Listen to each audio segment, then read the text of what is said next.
Hello and welcome to Team Modern Super League. I'm Randy Bueller. I'm joined by Paul Cheon.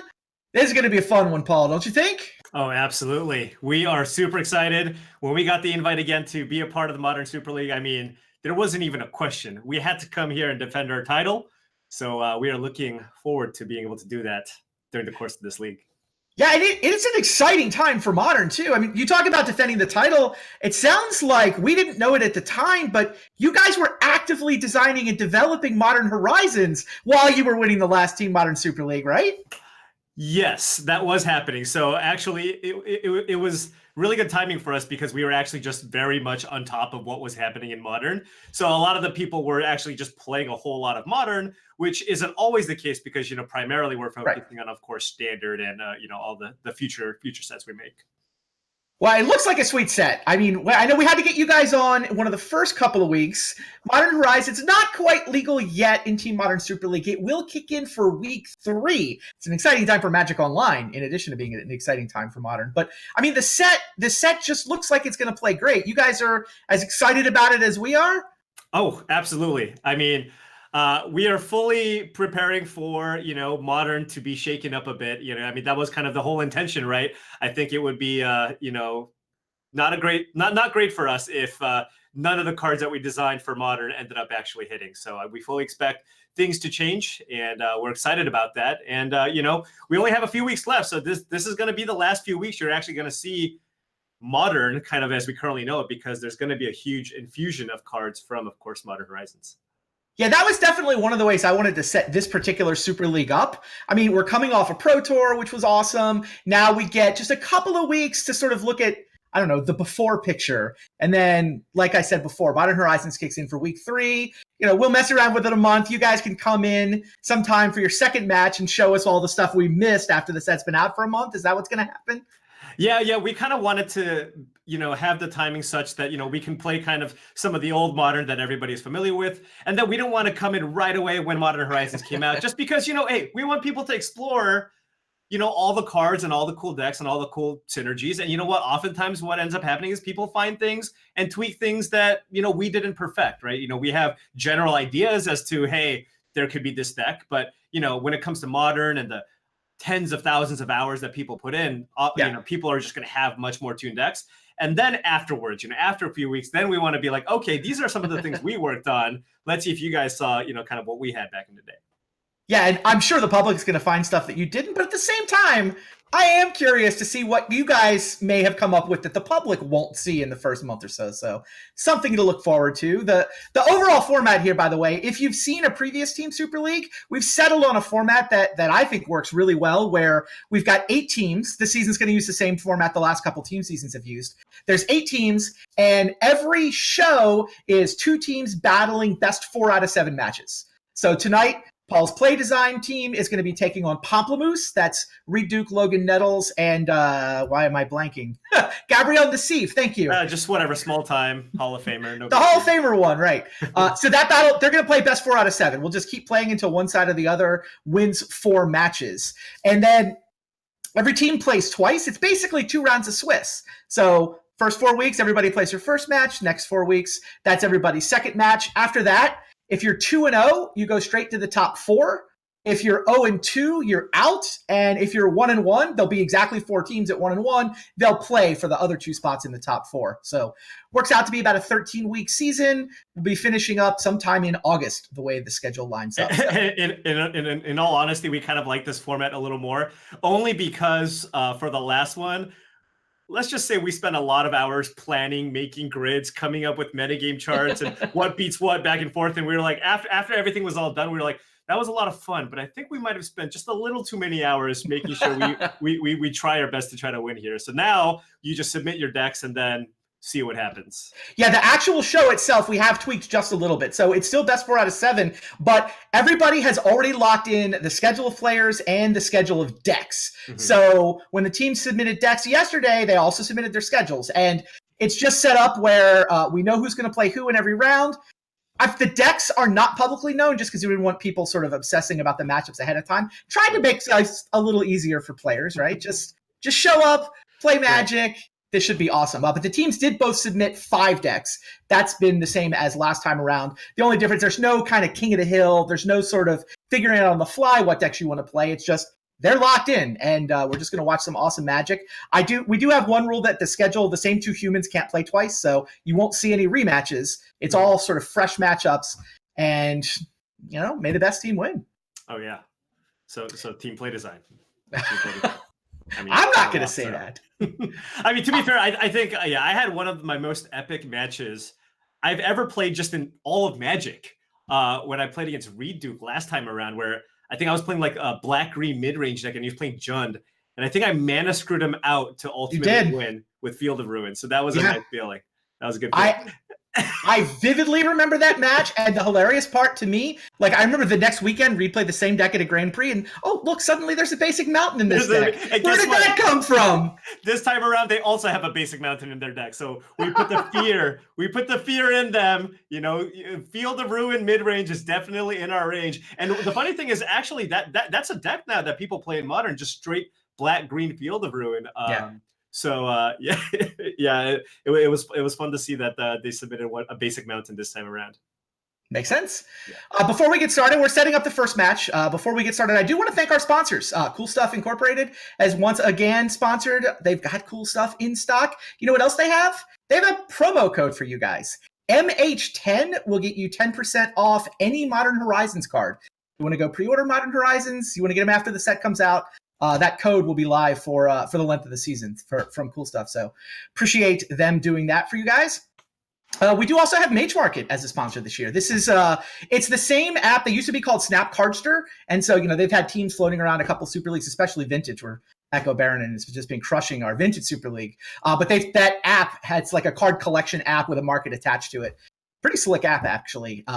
But yeah, they're now Mage Market instead of Snap Cardster, and you can look up Mage if you want to get your hands on that. So appreciate the sponsorship. We may have another sponsor later in the season, which would be cool too. I think, like I said, it's an exciting time for Modern. It's an exciting time for Magic Online, and people want to be involved with it. It's cool. Oh, yeah. People are super hyped for Modern Horizons, as they should be. A lot of nice cards, and I'm just like, I can't say enough good things about just the team of people that were involved helping create the set. I mean, they were just Modern masters. We had Tom Ross, Dan Musser, Michael Majors. So really, really good hands. The team of people who kind of helped create that set. Also, do you have a specific card that you're excited about in this set? And bonus points if you accidentally talk about one that hasn't been spoiled yet. Not particularly. I would say I was a little more hands off in terms of all of that. I was primarily tasked with focusing on Standard, so I didn't look at all of the stuff. Got it. But I mean, I think we've teased out a lot of the exciting cards already. But I'm sure there's a few more in the back pocket, right? I think everything is going to get previewed within the next week or two, something like that. So yeah, I think it. Probably this week, right? The events start next weekend, weekend after this coming one. Right. Yeah, definitely exciting times. Our first match tonight, we can set that up for you guys. It's Logan Nettles playing for Pamplemousse, and Logan is going to be running the Grixis Death Shadow deck against Adam Prosak for you guys, who I understand to be on White Blue Spirits. Yeah, Adam has always been the kind of person who will never play whatever's meta. So he's a fantastic player, really good Magic player, but he will almost never play, what's kind of the consensus best deck. He always likes to play something a little bit wacky. So, I think right now the consensus best creature deck, disruptive creature deck is humans, but he's like, you know what? I'm going to play spirits. So we'll see how it goes. I mean, this is a matchup I'm not too familiar with. Because I mean, I'm used to casting so many matches of humans, not specifically spirits. So it's weird. We'll see how it goes. Well, that's part of the advantage of somebody like Adam Prosak, right? Who likes to play the sort of the offbeat, off-meta version of whatever strategy. Your opponent doesn't know what's going on with the matchup either, but typically he will.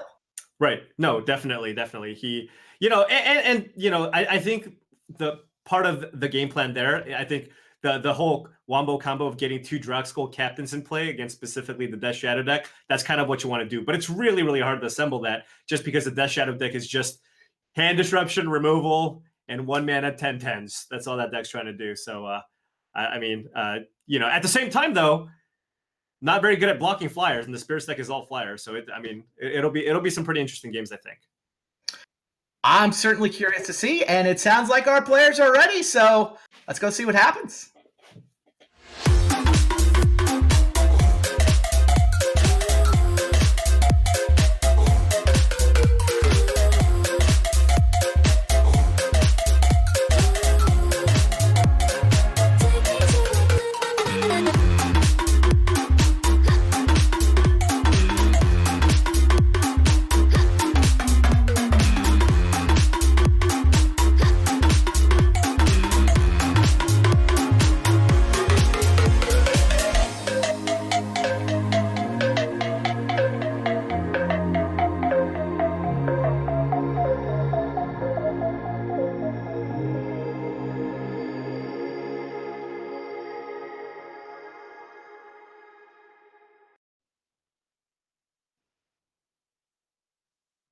All right, here we go. Adam Prozac on the top of your screen, the blue-white Spirits deck. Logan Nettles is on Death's Shadow, and we'll see what happens.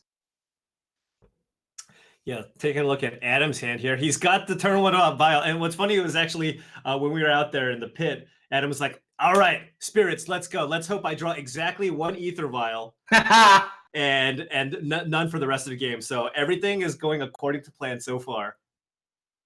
Makes sense. Looks like he's won the die roll, too. As soon as they get the word that they can start, we're going to see that Ether vial come down. Boom. All right.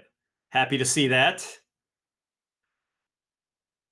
It's not like there's much. I was going to say, it's not like there's much in the way of permission to play around, though. Technically, there is that stubborn denial. Yeah. But this is the speed. The ability to play at instant speed and to start double playing makes that card. It's just...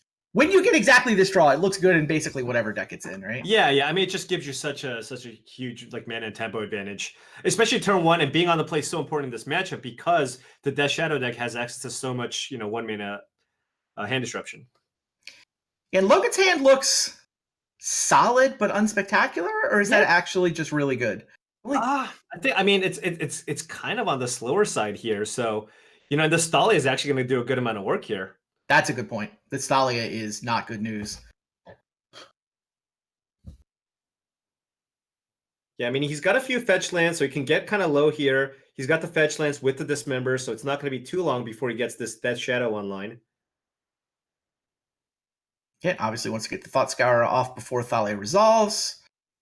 Down to 17, the 1 copy of Death Shadow. Wow, Inquisition.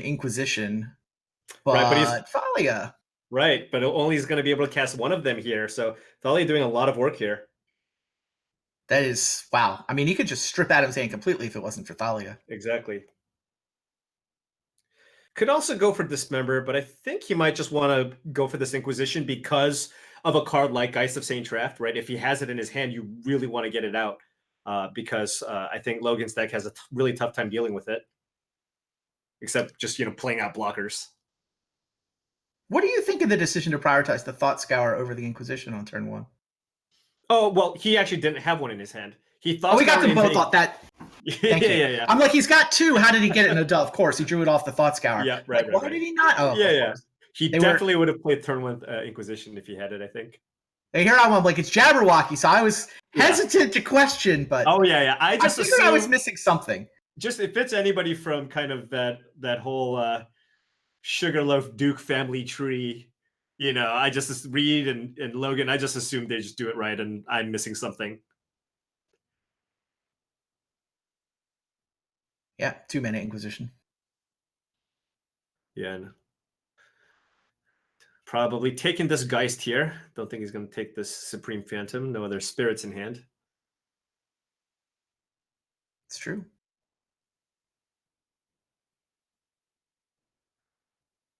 All right, well, Adam does need to find something here, right? I mean, he's got the Thalia and he's got the Supreme Phantom, but, if he can find, if he can draw a threat this turn, that's going to swing it, a lot in Adam's favor here. But if he draws a land here, I think Logan might have enough time here with the Dismember and the Death Shadow. Aether Vial, of course. So no, that was not the plan. Adam, this is not the plan. Look, Paul, you said don't draw land and everything's fine. The deck said this isn't a land. We had a game plan. Counts. It was to draw exactly one vial. Adam, come on, man.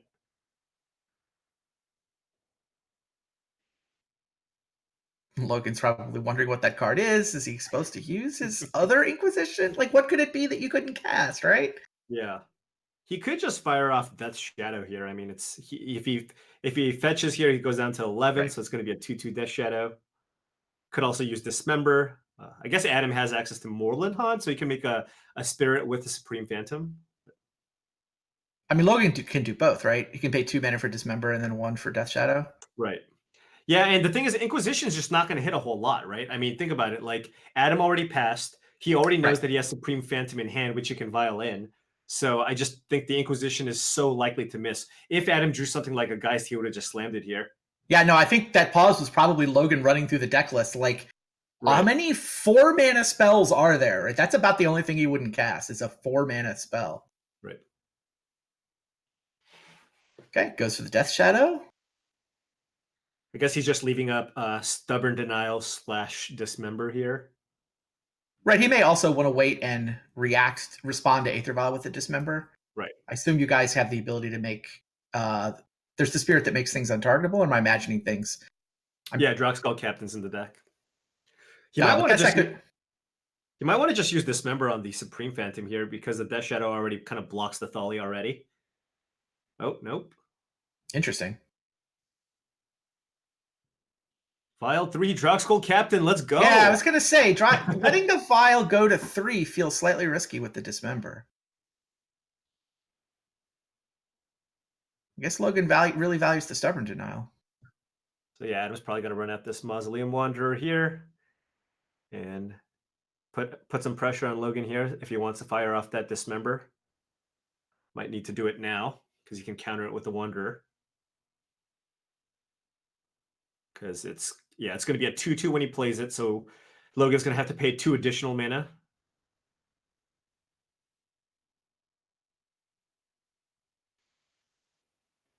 All right. Yeah, Wanderer resolves. Okay, so we're getting it. Yeah, this is always the interesting thing when you play against the Spirits deck is like, when you play against the Death Shadow deck, you're like, am I supposed to attack? Because if I attack, I'm just kind of helping the game plan because at any given point, they could just have Temur Battle Rage and just kill me, right? This is a Battle Rage game for Logan, right? Logan wants to win in 1 attack. Just trample, double strike. I think is that maybe why he's been slow rolling this Dismember is to get perfect information and set up a Temur Battle Rage? Yeah, I mean, I can even see Logan going for a Dismember on the Mausoleum Wanderer. Yeah, here. I think he wants to clear blockers is specifically what he's decided he cares about. Thalia's, he's got enough lands that Thalia's not doing work. Yeah, that one's got 2 toughness. Yeah. Get out of my way. Is this a lethal attack here? It might be. Oh, Street Wraith as well. So he can go down to go down to 2. That's 11 trample double strike. So that's 22 damage. Adam, if he makes a token off the Moorland Haunt, it's going to be a 2/2. However, he's still going to take 1 if he fetches with the Flooded Trance. So he's going to be at 18. He's going to have 3 toughness. Yeah, I think he's got it here. Wow. 22. Temur Battle Rage. Oh, Grixis Death Shadow. And I mean, to be fair to Adam, he doesn't even know he needs to block here. He thinks Thalia is doing work. Right. And he couldn't have beat the Battle Rage anyway, even if he did block. So, yeah, game 1, Jabberwocky. Yeah, I mean, the only consideration was just maybe not attack. Just keep your life total a little bit high enough until you have a big enough force to kind of attack for lethal, just so you can't die to the Death Shadow. So dying to death. The thing is, though, like if Logan has another fetch land, I think he can also pull it off. Right. And at the same time, like Logan needed like Dismember plus Street Wraith plus fetch land to actually get low enough that turn for a lethal attack, which is kind of unlikely for all those things to happen and have Temur Battle Rage. So yeah, I guess. I think it was fine for Adam to attack, but just got. He got. And here I'm trying to figure out what he's going to kill with the Dismember, and Logan's like, no, it's not about killing a specific thing. It's about clearing a path. We'll just wait. That was really well played by Logan. I mean, it probably looks straightforward. The lucky guy had the team or had the Battle Rage, but I think Logan piloted that game quite well. Yeah. Yeah, and you saw from Adam's side too, kind of ran out of gas a little bit there with the Inquisition. Really needed to find another kind of heavy hitting card. Something like a Spell Queller or a Drogskol Captain would have been really, really good. I mean, I guess, but like he needed to draw something that specifically interacted with the Death Shadow. Yeah, yeah. I mean, or with the Battle Rage. Spell Queller would have been good. Yeah, but I don't think most of the creatures would have helped. Like he missed one draw step where he hit that Aether Vial, but what was he supposed to hit that was going to be relevant? It's just the Spell Queller? I guess Path to Exile would have also been good if Logan didn't have the mana to Stubborn Denial. Fair. Yeah. And because of Thalia, I think he didn't. Right. Love the comment from chat. Man, I totally feel like I could have found a way to lose that game. Yeah, yeah. Same. Same chat. Does sideboarding change this matchup much? Or is this another one where Adam's just like, ha ha, I know my deck and you don't? Doesn't look like Adam's sideboarded a whole lot here, actually. I think it looks like he brought in 2 Rest in Pieces. That kind of shuts off the Gurmag Angler and Snapcaster Mage. And I guess also Jace to some degree, although you can still loot with the Jace. But I mean, taking a look at his sideboard, I mean, he's got Deputy of Detention, which is like somewhat of an option, but the Death Shadow deck just has like, Dismembers and Fatal Pushes. So I don't think you want to leave yourself exposed to just end of turn, fetch, Fatal Push, get my Death Shadow back, kill you. Makes sense. Yeah, Logan seems to be the one who's fiddling. Yeah, and boarding out some Street Wraiths makes sense here because you are playing against a creature deck, so they kind of do the work for you. Mm-hmm. You're not in like a huge rush to run out Death Shadow really, really fast. Oh, Liliana. The Liliana looks really good here. Which one was it? The Last Hope or? Yeah, Last Hope. Yeah. Last Hope's great. I mean, so many of the spirits are just X1s, right? Like Rattle Chains and Mausoleum Wanderer. Well, speaking of, there is the Last Hope, but only 1 land. Ooh, I see the Vial though. Cantrip. See the Vial. Although Logan has the answer here with the Abrade. Funny. Yeah, that's like turn 2 on the draw. I guess that's fast enough to do before it does too much damage. But Adam's got to keep here and just kind of hope for the best. Oh, Adam mulliganed as well. That is a full 4 card. Yeah, Logan's hand is really good. He just needs to find a second land here, and he can just do everything. Yeah, it feels like good, but not. I don't know if it gets to really good until it finds the more land. Yeah. I mean, he still has Thoughtseize and Dismember as like some cheap plays, but yeah, if you can find a land off that bubble, right? Probably getting Blood Crypt here. Gotta be. Yeah.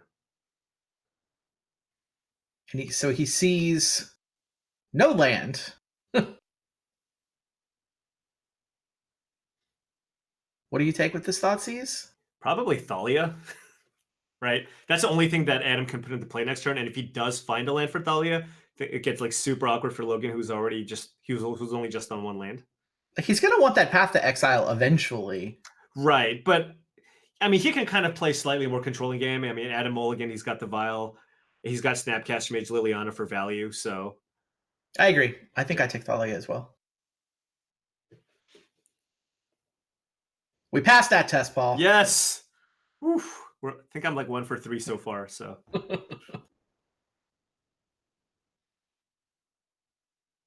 Oh no! There's the Bloodstained Mire. Not like and the good news is it's a castable creature. It's a 1-drop, but no man! Second land. I really hope Logan just goes for just straight up Abrade your Aether Vial and upkeep, or just fire it off now and then just get Mausoleum Wanderer. I really want that to happen because if this Vial dies, we're in a lot of trouble.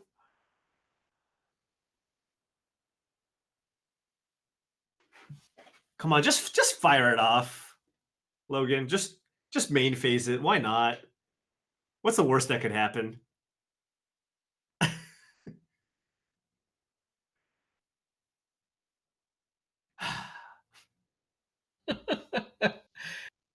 Too good. He's too good, Paul. Too good at Magic cards. Stop. Responds to the activation of the Aether Vial with the Abrade. No instant speed Mausoleum Wanderer shenanigans. Yeah. Wow. Oh, he did know, right? Did he bobble Adam? No, he just drew Mausoleum Wanderer on the most recent turn. All right, here we go. We got the Mausoleum Wanderer all the way. 11 turns to go. We got this. Oh man, pathing this feels bad too. Might have to do it anyways. Pathing it, then Logan gets the Liliana, the Mausoleum Wanderer. Oof. Oof. I mean, you can't let the guy's Jace go active, right? You have to path. Yeah, I know. But I mean, like, the thing is, like, there's no good draw here.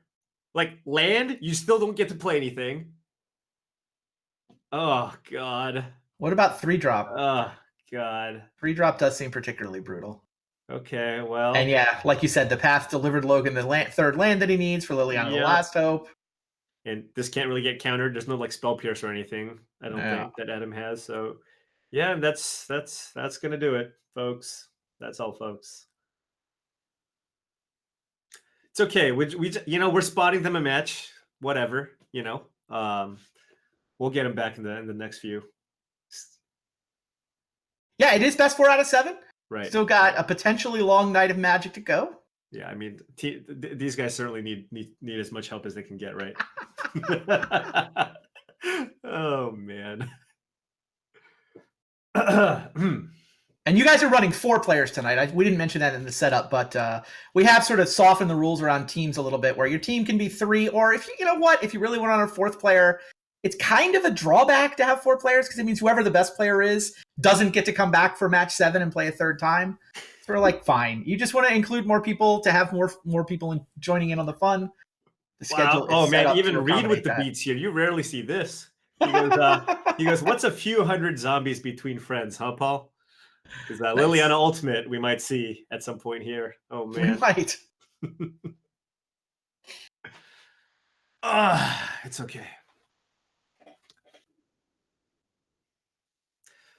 I wonder if Reid's on Jund. Just like, I'm not sure. Maybe. I wonder if Nassif's on Blue White. It would be great if they just switched. Just like, surprise you guys. You guys know the deck list at this point, but not who's playing what. Right. If Reid just busts out the Blue White control, oh man. I mean, not that there's a whole lot we can do. Right. But, yeah. Right. Next match is Nassif versus Michael Hinderrocker, and then Reid's up in match 3. Okay. So we are gonna have Blue White next round probably, followed by Jund. Got it. The one match I really don't want to see is I don't want the pairing to be what was it? We haven't had Nauseam deck, so I don't want to see that going up against humans. That's the really bad matchup. Okay. So hopefully that doesn't happen. I'm just talking about anything other than this match here, because this match. I mean, Logan is just playing. It's not standard, Logan. You don't get to just play Super Friends in Modern. Yeah, he's winning 11 loyalty to 0. What is this? Do we have any Elder spells up in here? Got to deal with these Planeswalkers. I don't think you have enough lands to cast them, Paul. Well, if we draw an Urborg, maybe. Yeah. All right, Gurmag Angler will probably quicken things up a little bit. The race between Gurmag and the Liliana emblem, I think. I really want Logan to just even if it's at like my expense or my team's expense, I like just seeing cool things happen. So I would like to see a Liliana emblem. So Logan, please, can you make that happen? Like, this game's already over, so please, might as well.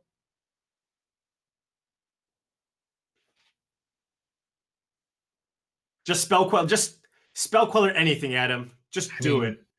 Probably. Yeah. You're gonna play it anyways. Yeah.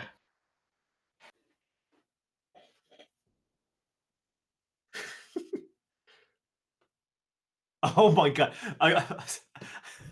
So Reid goes, thanks, noob team. And I thought he was referring to us, but he was actually just responding to somebody in chat whose name is noob team. I'm like, that is definitely not something I would think he would say to us, calling us noob team. So, okay. Oh, he corrected himself at Noob Team 2012. Braid takes down the Spell Queller. Here goes the Inquisition anyway.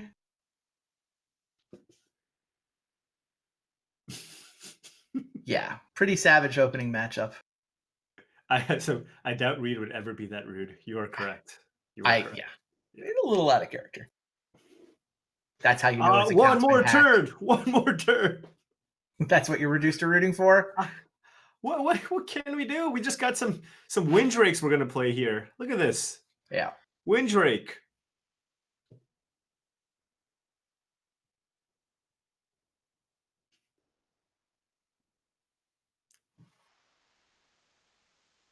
Have you looked at the slate of decks much to get a sense of whether you're happy or sad? I mean, again, I think we spent less time thinking about that stuff because, last year we had the whole like back and forth where we try to counter their deck, they counter our deck. So we spent time coming up with this like matchup matrix and figuring out, what spread of decks we wanted to bring. But ultimately for this, it's just like, since we're not exactly sure what we're going to play against, we were just like, hey, we're just going to bring a bunch of decks that we're familiar playing, and, just try to have fun with it. So whatever happens. The only thing I know I don't want to see is the humans versus ad nauseam, because that's a horrendous matchup. That makes sense. Yeah. Liliana emblem, we did it. With Drake. Angler is a zombie. Wow. Yeah. Vermag Angler is in fact a zombie. Wow. That synergy. Do you think he had that in mind when he decided to put Liliana in his sideboard? Did we just have Telepath Unbound flashback Teamer Battle Rage? Yeah, got it. Just maximum damage. It's good times. All right. It's okay. It's only one round. We got. It is only one round. We're playing best 4 out of 7. Pamplemousse is struck first. They're trying to take down the defending champions. You guys knocked them out last time around, right? With that epic match. We sure did. We gave them the beatdowns, and we're gonna do it again. We're gonna do it again. This was just. Right. We have to feel something. So we spot them a win, and then we just put on our rally hats, and we'll be fine. We'll be fine. All right, stay tuned. We'll find out if Play Design really does have rally hats. We will be right back with match number 2. Don't go anywhere. CoolStuffInc.com is your home for everything Magic the Gathering. Need singles for constructed or kitchen table play? Looking to pick up some sealed product or the latest in Magic accessories? We've got you covered with our extensive live inventory. With free shipping on orders of $100 or more, a 25% buy list bonus, and our ever-popular customer rewards program, CoolStuffInc.com is the place for all your Magic the Gathering needs.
Hey everybody, welcome back to the Modern Super League. I'm Logan Nettles, joined by Andrew Brown and Adam Prozac from Play Design. We just finished our first match of me and Adam, little Grixis Shadow versus Blue White Spirits. And to be honest, my heart was racing during that match. I know this is like kind of a laid back, casual environment or kind of show, but I was feeling the nerves hard there, and I I especially didn't want to play against that deck. So yeah, definitely lucky to get out of there. But yeah, so we have it was an interesting match for sure. There are a lot of like really small micro decisions in Modern. Just like attacking against a Death Shadow, putting the Mausoleum Wanderer on the battlefield before you could abrade it. All sorts of these really small things that actually went against me in the first match. Yeah, so game one was like just a complete guessing and hoping game on my part. Same. It was all about kind of math that I didn't know how it was going to work out. On the final turn, I basically had to hope that I drew something that allowed me to lose life because as it sat, I could only deal 18 damage to you and you were at 19. And it was just kind of this juggle of like what to kill and when. And yeah, it was. And I mean, if you had a path or something to vial in, it was just kind of a cross my fingers and hope situation. So I was very lucky to get out of that one. And then game two, you had a really good hand, but I mean, you mulliganed, but you had a nice vial on one, and I just had the abrade. And yeah, very happy with the 6. And then so the other thing is I had a Mausoleum Wanderer, but if I play it just during my main phase, you could kill it and then get out easily. But like my play is weaker specifically against the card of Braid, which is exactly what you have. So right, yeah. I mean, the obvious play is to just vial it in, right? Because that's what you do with when your vial's on one and you only have a 1-drop. But so the other option is just vialing it during my main phase. Right. If I'm not going to not put it in, because otherwise I just don't have an option ever. Right. As soon as I tick it up to 2, you can just abrade it again. Yeah, so. I mean, I guess maybe you should have done that in hindsight. But yeah, I don't know. I think the only difference is I have a Mausoleum Wanderer in my hand instead of on the battlefield. Because I think you just, as soon as I tick it up to 2, you can abrade it. And I can't not tick it up to 2 because my hand is full of uncastable 3-mana cards.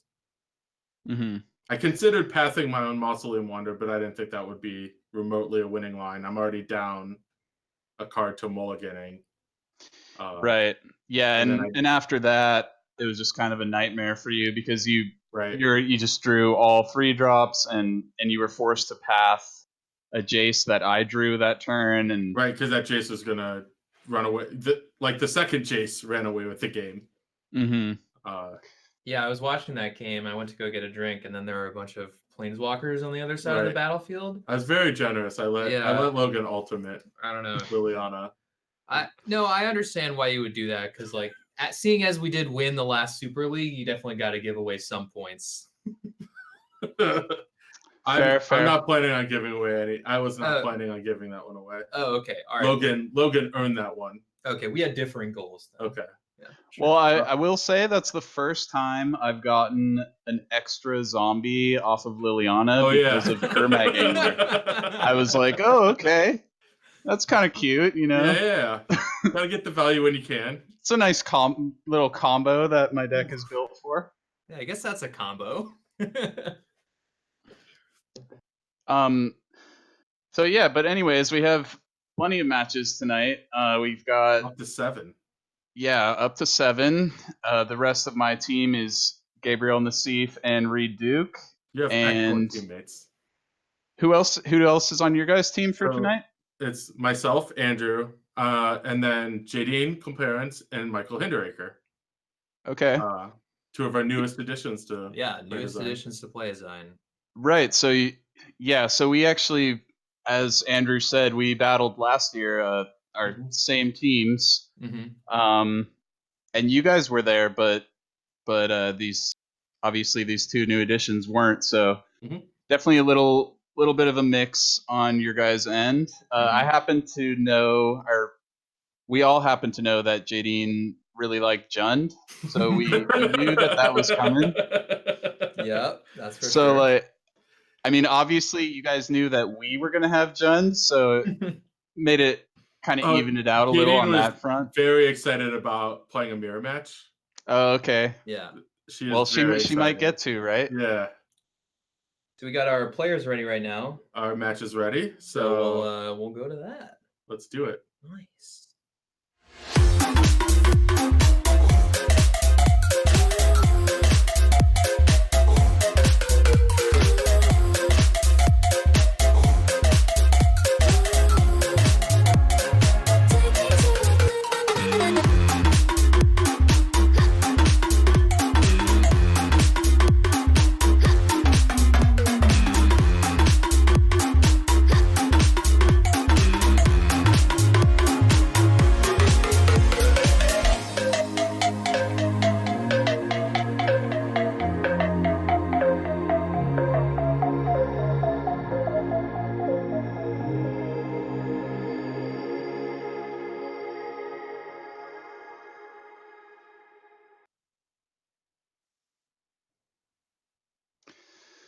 All right, looks like you guys won another die roll. Not very Nice. fair. Nice. And you brought Dredge, and of course us with Gabe on blue-white. Oh, so we were talking about this earlier, that it was very likely that we'd have a matchup of 2-mana blue 1/1s. So we have the all-powerful Narcomoeba, while your team is opting for a little bit different in Fibblethip. Yeah, so just real quick, when we posted our list, I was like, "What's up with the Fibblethip, Gab?" And that's what we did too. And he just didn't say anything, and here we are. So all right, let's have a good clean Dredge here. What yeah, so Michael doing what he wants with the Cathartic Reunion on 2. Got 1 chill, an amalgam, and a Bloodgat. No, that's a Dark Blast. There is a Bloodgast. There is a Bloodgast. Nice. Is there? Yeah, it's third from the top. Okay, nice. Yeah, I do know that Gab likes to play against Dredge. I don't know if it's a good matchup for him, but I know that he's definitely played against it a lot. So nice. We'll see what happens. Obviously, it improves for him after sideboard. Most decks do, yeah. Yeah, and it looks like Michael's really doing his thing. On the play with Cathartic Reunion, kind of not being disrupted. So bringing back 2 Bloodghast, which is going to bring back an amalgam. It's got Life from the Loam going. Got full graveyard, Conflagrate in the graveyard. Yep, that Conflagrate is going to be important. Yeah, and this is just one of the appeals of Dredge, right? Just the quote unquote free win in game 1 that you often get, because you really got to hate on this deck out of your sideboard to make generally to have a favorable matchup against it. Wow, especially if you're doing something fair like Gab is. Look at our playset. Yeah, I know we got the full set of looms, but I mean, the D Sphere next turn is actually going to be pretty good on the Bloodghasts. Yeah, Michael's gone through half of his deck and really doesn't have too much to show for it, I guess. Yeah. Surprisingly. Well, more lands for the Conflagrate, and doesn't look like Nassif has a counter spell, so hopefully that'll be able to get the job done. Right, so yeah, Michael doesn't have a lot of threats right now, But he's So going to if keep dredging. Yeah. Keep if you getting guys noticed there, he actually declined to bring back that blood gas. That was a really savvy play on his part. For sure. Yeah, that's the type of play I would expect Michael to make. He's sees all the angles. Yeah. Uh, That's why you're hired. That's why you're hired. That's actually incredibly impressive, honestly. Yeah. Like, no, I've been impressed with his ability, and he's really good at playing like these kind of, I don't want to say like kind of high power decks. Like he likes Dredge, he likes Lancer. These very intricate decks with a lot of moving pieces. Certainly, Indy's forte. Yeah, I'm liking our spot here, though. Do you think Nassif's going to follow up with the Jace or the Wrath of God? We'll see how many creatures Indy has in play. I definitely think he makes that D-Sphere play. He declines to bring back the Blood Gas because he knows that Nassif has Detention Sphere in his deck. right, but he's probably only got one or two, right? I guess we can look that up. That is definitely I mean, either way, it's just a very tight play. Yeah, he's only got one. So wow. that's impressive. Galaxy brain. That is pretty galaxy brain. But I mean, Michael would say, like, think about the ways you can possibly lose the game. Yeah. And comes to like, oh, 3 of my blood gas get detention sphered, and I can't bring back amalgams very easily. Yep. And arrives at that conclusion, which is pretty legit. Yeah, it seems like Gab basically has to like path all of the recurrent, like all of the blood gas and wrath away all of the threats that don't recur, like Narcomoeba and potentially Amalgam without any blood gas. But that's a lot of threats to deal with, and it seems unlikely to work out. Well, but he's doing what he can. Step one.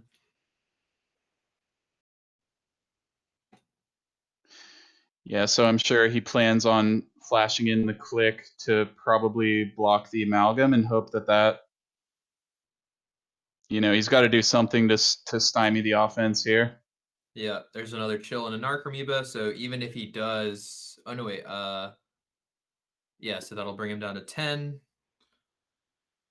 Yeah, definitely looking good for the quote-unquote home team right now.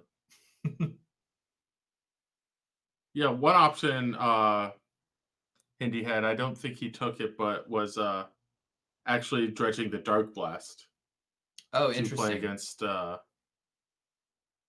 Vendilion click, but nice. Right, so Watsy Adam P. Flip over the 4th Bloodgast, get a big attack in. Gab knowing that the Conflagrate is there, so there's nothing he can do about that. All right, so what does Gab get? He gets 3 Rest in Peace Surgical Extraction.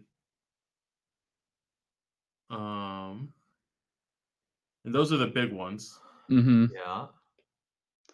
Looks like he's bringing in like some Resto Angels, good blocker. I mean, not stellar, but just cards to replace his super weak cards. Yeah. Yeah, I'm surprised to...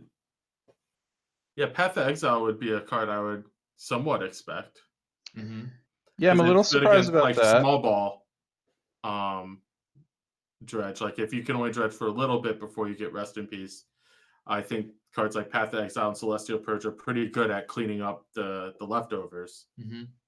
But Gab's a Hall of Famer for a reason. That's true, yeah. We are not Hall of Famers. And also, Gab has played a lot more blue-white control in Modern than I have. Accurate. And he also has Rest in Peace on the play, so I like this game.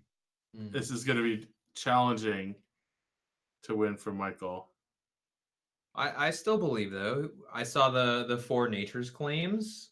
We have a Faithless Looting. We are going to have to draw one. And hand's not particularly great, but we're going to also want to be discarding 4 cards too between Faithless Looting and Cathartic Reunion. So it's more about trying to find the second land, some Nature's Claims. Those are the important ones. Yep.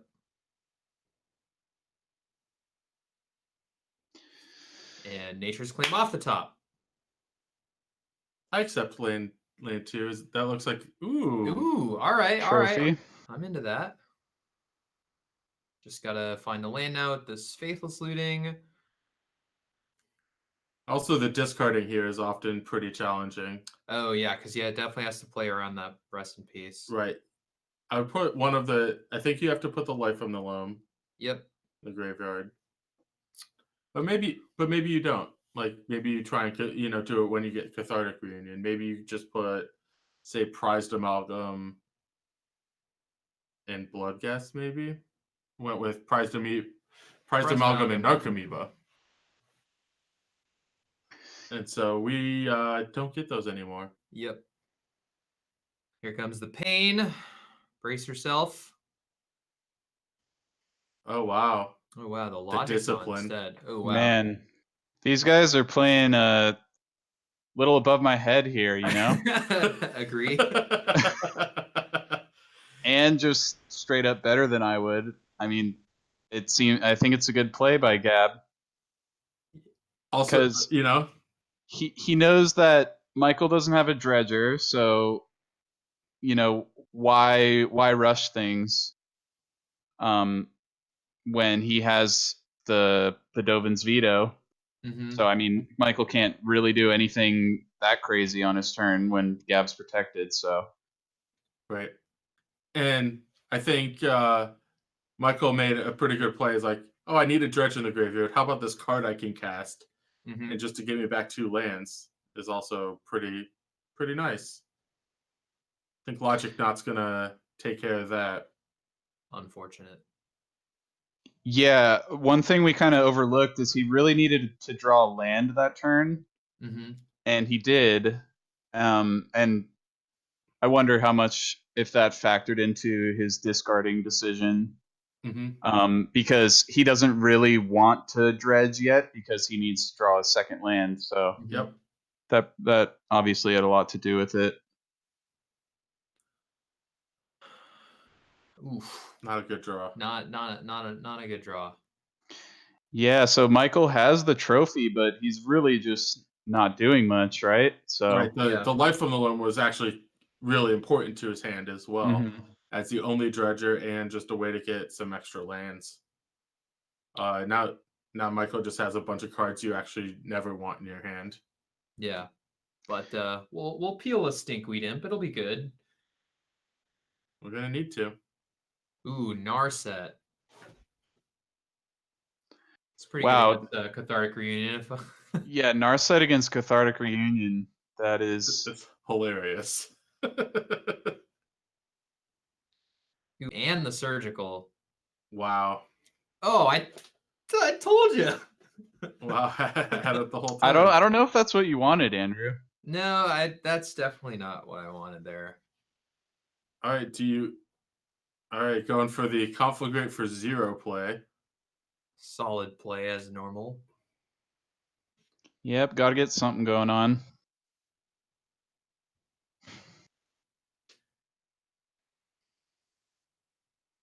Yeah, it does. If you're Gab, do you? Oh, I guess you. Oh yeah, it definitely Mind resolve that Sculptor. one. Good card. Yeah, this one definitely slipping away by the second for us. Yeah, I like Gab. I guess you get to discard. May not have even been that strong of a play because.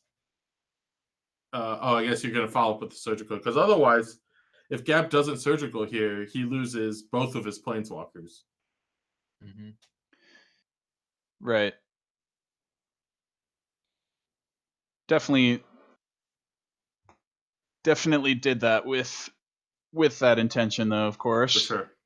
And I generally like just getting that advantage when you can sneak it in there, rather than kind of just passing back and forth and waiting for Michael to get things going. I do believe we cast the Cathartic Reunion. Yeah. 1 sorcery, discard 2 cards. Powerful. Not as powerful as, drawing 3 cards. That's true. That's But true. sometimes you're just not allowed to do that. Yeah, So well, I the think- good news for you guys is obviously play draw, like most modern matchups, is just incredibly huge here, and you guys get to play for game 3, so Yep. definitely going to make a huge difference. Definitely looking forward to that. We're going to need it. Definitely gonna need it. Yeah. I was actually surprised to see some Creeping Chill still in Hindy's deck. Seems like one of the cards I would personally take out. Yeah, I don't know. I didn't catch a glimpse of what he took out, but I know that he put in those Nature's Claims, and I think he has 1 trophy. So we can look. Yeah, we have 1 trophy. Yeah, sideboarding with Dredge is really tough because Oh yeah. like basically all of your cards are useful and important to your main game plan. Mm-hmm. So when you have to board in these answer cards, like I often see people just kind of randomly throwing darts at their deck to take cards out. It's like, I guess 1 Mark Amoeba, 1 Creeping Chill, and Yeah. it's hard. It's like it's Right. hard to cut cards. So Yeah, we are definitely not Dredge scientists over here. Oh wow, this is nice. So Gab uses a Field of Ruin aggressively, knowing that Michael doesn't have another green source that he has access to. He has 2 Stomping Grounds, but he's going to need to draw another fetch land or the Stomping Ground itself. Actually, it's his second, if I'm not mistaken. Yeah. So both Stomping Grounds are now in the graveyard. So no more green spells for Hindy unless he draws his 1 Gemstone Mine. And 4 Copperline Ooh, Gorge. 4 Copperline Gorges. Nice. Okay. yeah, I was wondering about that with Gab cutting the paths, if part of his strategy is trying to keep the amount of lands in play low for Michael, because especially if they get that loam engine rolling, like they really want to get up to 5+ lands when they're casting loam and flashing back Faithless Looting and stuff like that. So I'm sure he's played with and without it a lot, and I'm sure that's what he likes more. So For sure. Yeah, I definitely trust his judgment on this one. There's also the other thing I was thinking is like maybe he just thinks that he can't win if he just has a bunch of spot removal. He needs to do better than that. Ooh, Teferi, huh? But yeah, Teferi, you could tuck the prized amalgam, Nice. And then shuffle it away. and then they just dredge right over it.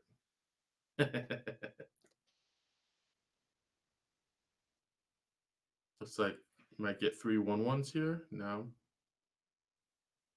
Maybe. Oh no, more the land destruction strategy. Yeah, more land destruction strategy. yeah, he might just have 2 mountains in the deck, right? Yep. Yep, Yep, 2 mountains. 2 basics. Oh wow, play design definitely getting a dose of its own medicine in the land destruction here. Yeah. Last season we employed some Field of Ruin strategies quite effectively. It's pretty nice card for modern. Just you could see Michael basically has nothing going on here.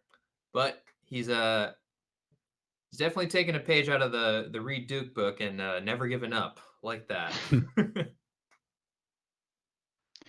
Yeah, so for those that don't know, we played Pamplemousse against Play Design last season, and there was a really epic match of Paul Cheon against Reid Duke. It was a black-green versus Jund sort of a mirror battle, but they had 4 Field of Ruins, and Reid did not have a mountain in his deck, so they effectively. We were wondering if you guys put him out in intentionally. so Reid was stuck with Blood Braids in his hand and just getting every red source fielded. So, and no joke, since that match, I've had a mountain in every Jund list I've submitted. So nice. All right, so we get to be on the play. Let's see if there's any adjustment in the sideboard here. So it looks like Michael cut 2 Shriekhorns. He has a Ghost Quarter main deck that he cut, Yep. and he did cut 1 Creeping Chill. Mm-hmm. And a Golgari Thug. Yeah, so your prediction was kind of true, Logan. He just kind of went for the dartboard approach. And I really hope it works out. yeah, I see Shriekhorn get cut pretty often. I'm not exactly sure why. Maybe it's just like a card that tries to capitalize on the, just the nut draws of the deck, and then after board you kind of expect to play more of a answer type of game, slower type of dredging game. So wow, is this a I don't know. You can keep? I think this is a hand we can keep. Yeah, I mean, outside of a Nature's Claim or whatever, it's you just have to, right? You've got 2 lands and Cathartic Reunion, and you're on the play. So it didn't register the deck not to keep this hand. That's true. And if you saw there, it was quick, but Gab had a totally functional, fine hand. He had an Opt, he had a Dovin's Veto and lands, but no graveyard hate. So, Yeah, this is definitely better because he's got Rest in Peace on 5. Mhm. So,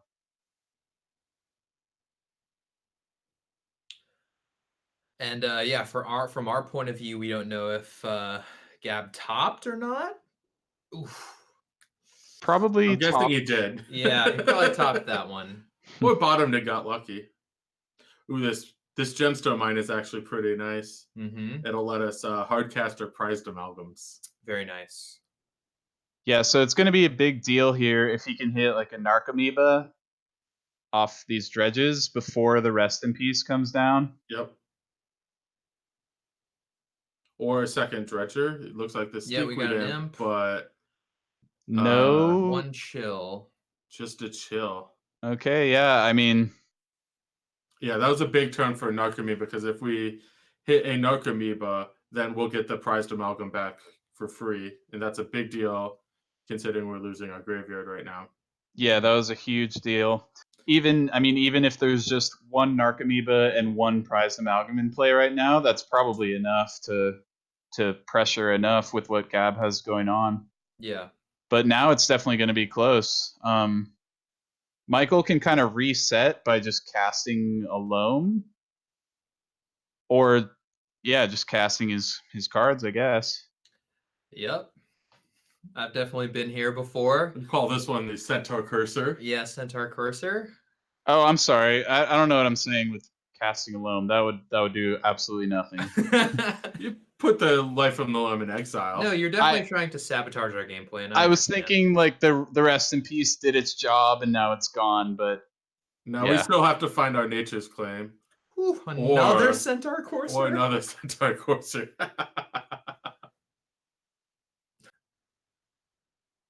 All right, slogging away.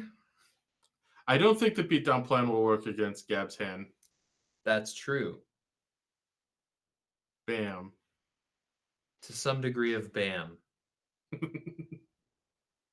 Yeah, I think Gab had no wraths on the play, and now he has at least 1. So maybe that's a factor of the rip of this kind of game playing out. I mean, it could just be random, but like the valueless Snapcaster, so that he can team up with the soldiers to take down at least one of the amalgams. Mm-hmm. Yeah, I mean, this is modern at its finest. 3 mana, 1 damage. 3 mana, 1 damage. Love that. All right. Clear the way. Beat down incoming. So usually in Constructed, you just get to pick whatever cards you want. Yeah. To play, but we chose to play 3 mana, 1 damage, and 3 mana, 3/3. Yeah. splash a 3 mana, 3/3.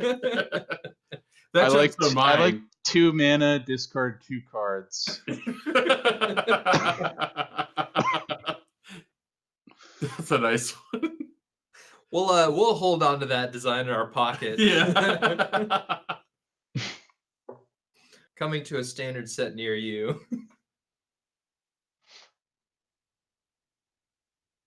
So how greedy is Gab going to be with this Wrath here? Is he gonna? I think he has to be greedier, but I don't. I think he's going for it now. Me too. All right. Hopefully we get to peel a land, and then we can play 3 mana 1/2 Flying Death Touch. Nice. It's pretty good. Yep. Eats that Gab- colonnade for breakfast. Oh wow. Gab needs a needs like a Narset or a Jace. There we go. Perfect. Some people draw Copperlight Gorges, some people draw Narsets. Yeah. Oh, backup rest in peace. Oof.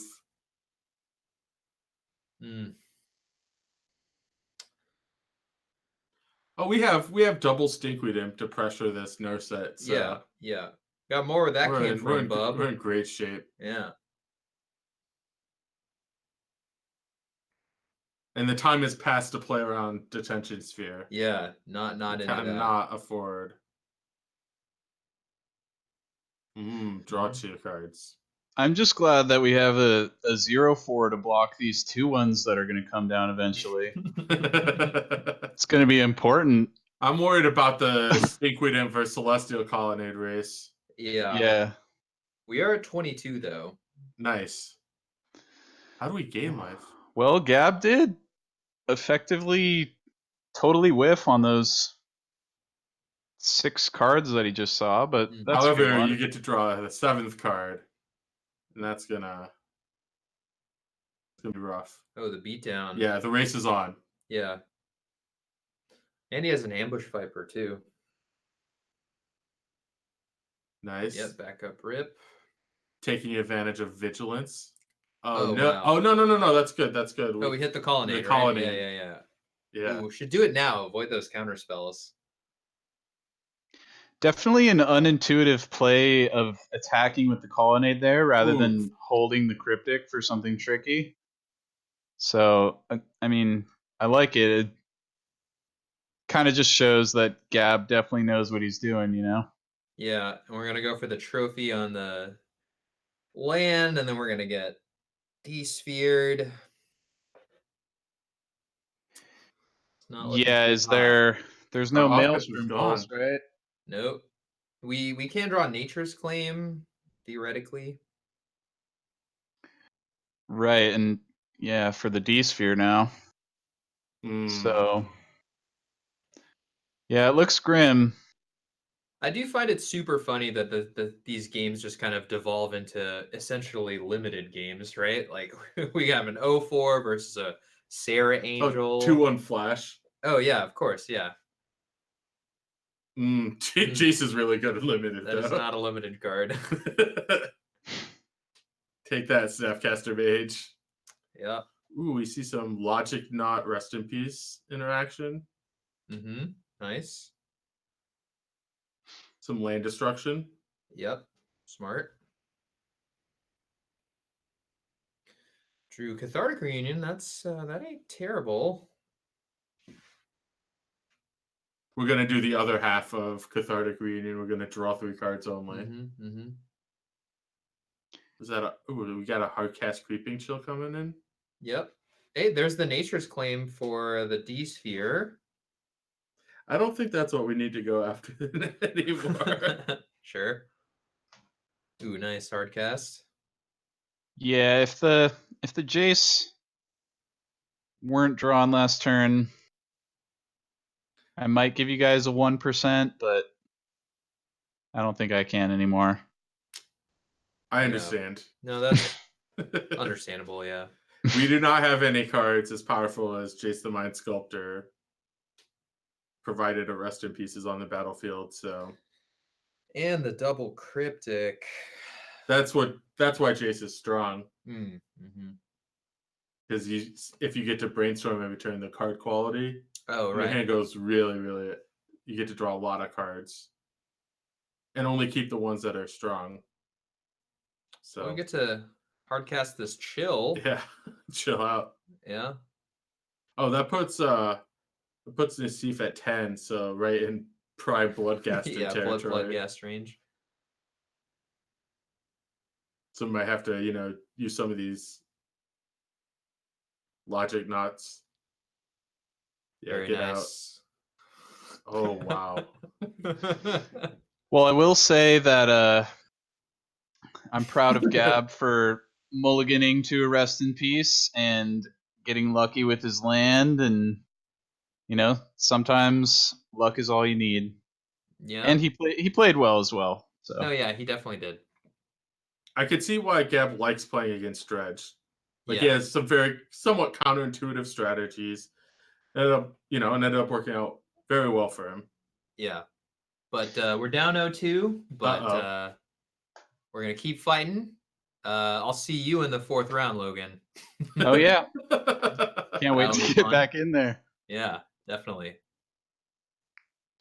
All right, so we're gonna cut some ads, and then hopefully we'll have some more action for you after that. And see you then. Stay tuned. CoolStuffInc.com is your home for everything Magic the Gathering. Need singles for constructed or kitchen table play? Looking to pick up some sealed product or the latest in Magic accessories? We've got you covered with our extensive live inventory. With free shipping on orders of $100 or more, a 25% buy list bonus, and our ever-popular customer rewards program, CoolStuffInc.com is the place for all your Magic the Gathering needs.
Hello and welcome everybody to the Team Modern Super League. I am Paul Chion, joined here by Michael Hinderaker and Senor Luckbag, Mold of 5, Gabriel Nassif. Hall of Famer Gabriel Nassif, strategically mulligan to rest in peace, which makes a lot of sense. So going in, did you have a good sense as to what you thought Michael was going to play? We figured like Andrew is on Ad Nauseam, Jadine is on Junt, so it's like Valakut or Dredge left. Mm-hmm. And Reid said 60% Dredge. Game one, my hand was okay against Valakut, and that could beat a really bad Dredge hand because I had a path, a detention sphere. Mm-hmm. So basically what I need to happen is I kind of need the Dredge player to get lucky in some ways and like get a really good Dredge and get like 4 amalgams into play or something dumb, and then maybe I can.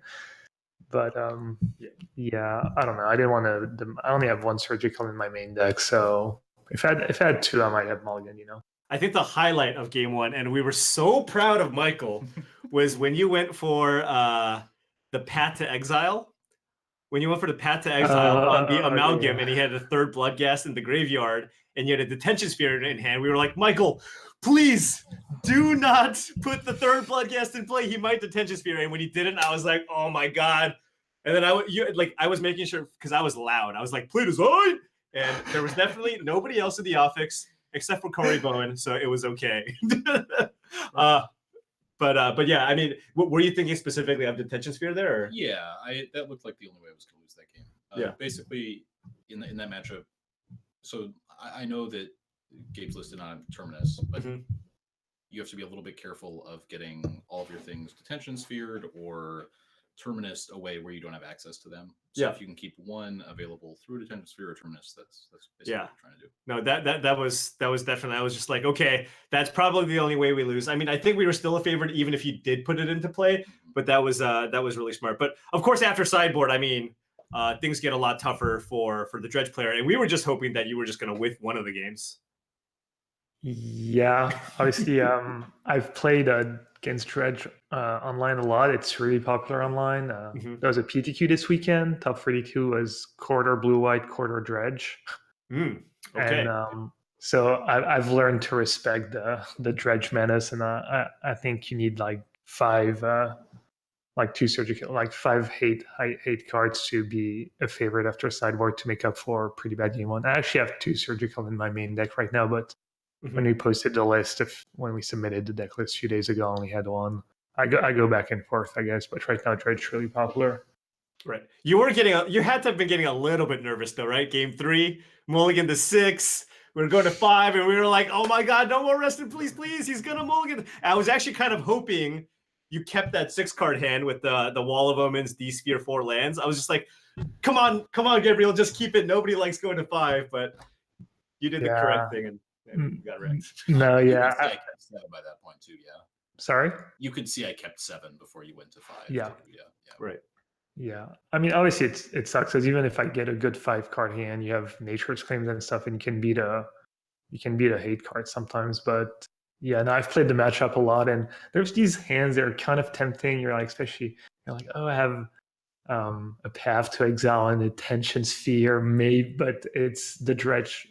Game 1 Dredge is so good against blue-white, especially with Creeping Chill now. It's the extra reach that always makes Conflagrate lethal. So basically, if you're playing blue-white again and you know you're playing against Dredge game 1 and you have Surgical in your main deck, you should 100% mulligan to it, unless you have Settle the Wreckage in your deck. Settle the Wreckage used to be good, but even now with Creeping Chill, like Terminus doesn't matter, Settle the Wreckage probably doesn't matter. It's really just Surgical plus Snap, and yeah, what you want to do is go for, if you have Surgical plus Snap, you want to go for Narcomoeba and Bloodghast. This way they can't bring back Amalgam, and then hope to counter the lethal Conflagrates and stuff. But even then, game 1's pretty tough. All right, well, it sounds like the next round is about ready to start. We have Reid Duke going against Jundine Comparans, and we'll see how that goes. So coming right up, we have round number 3.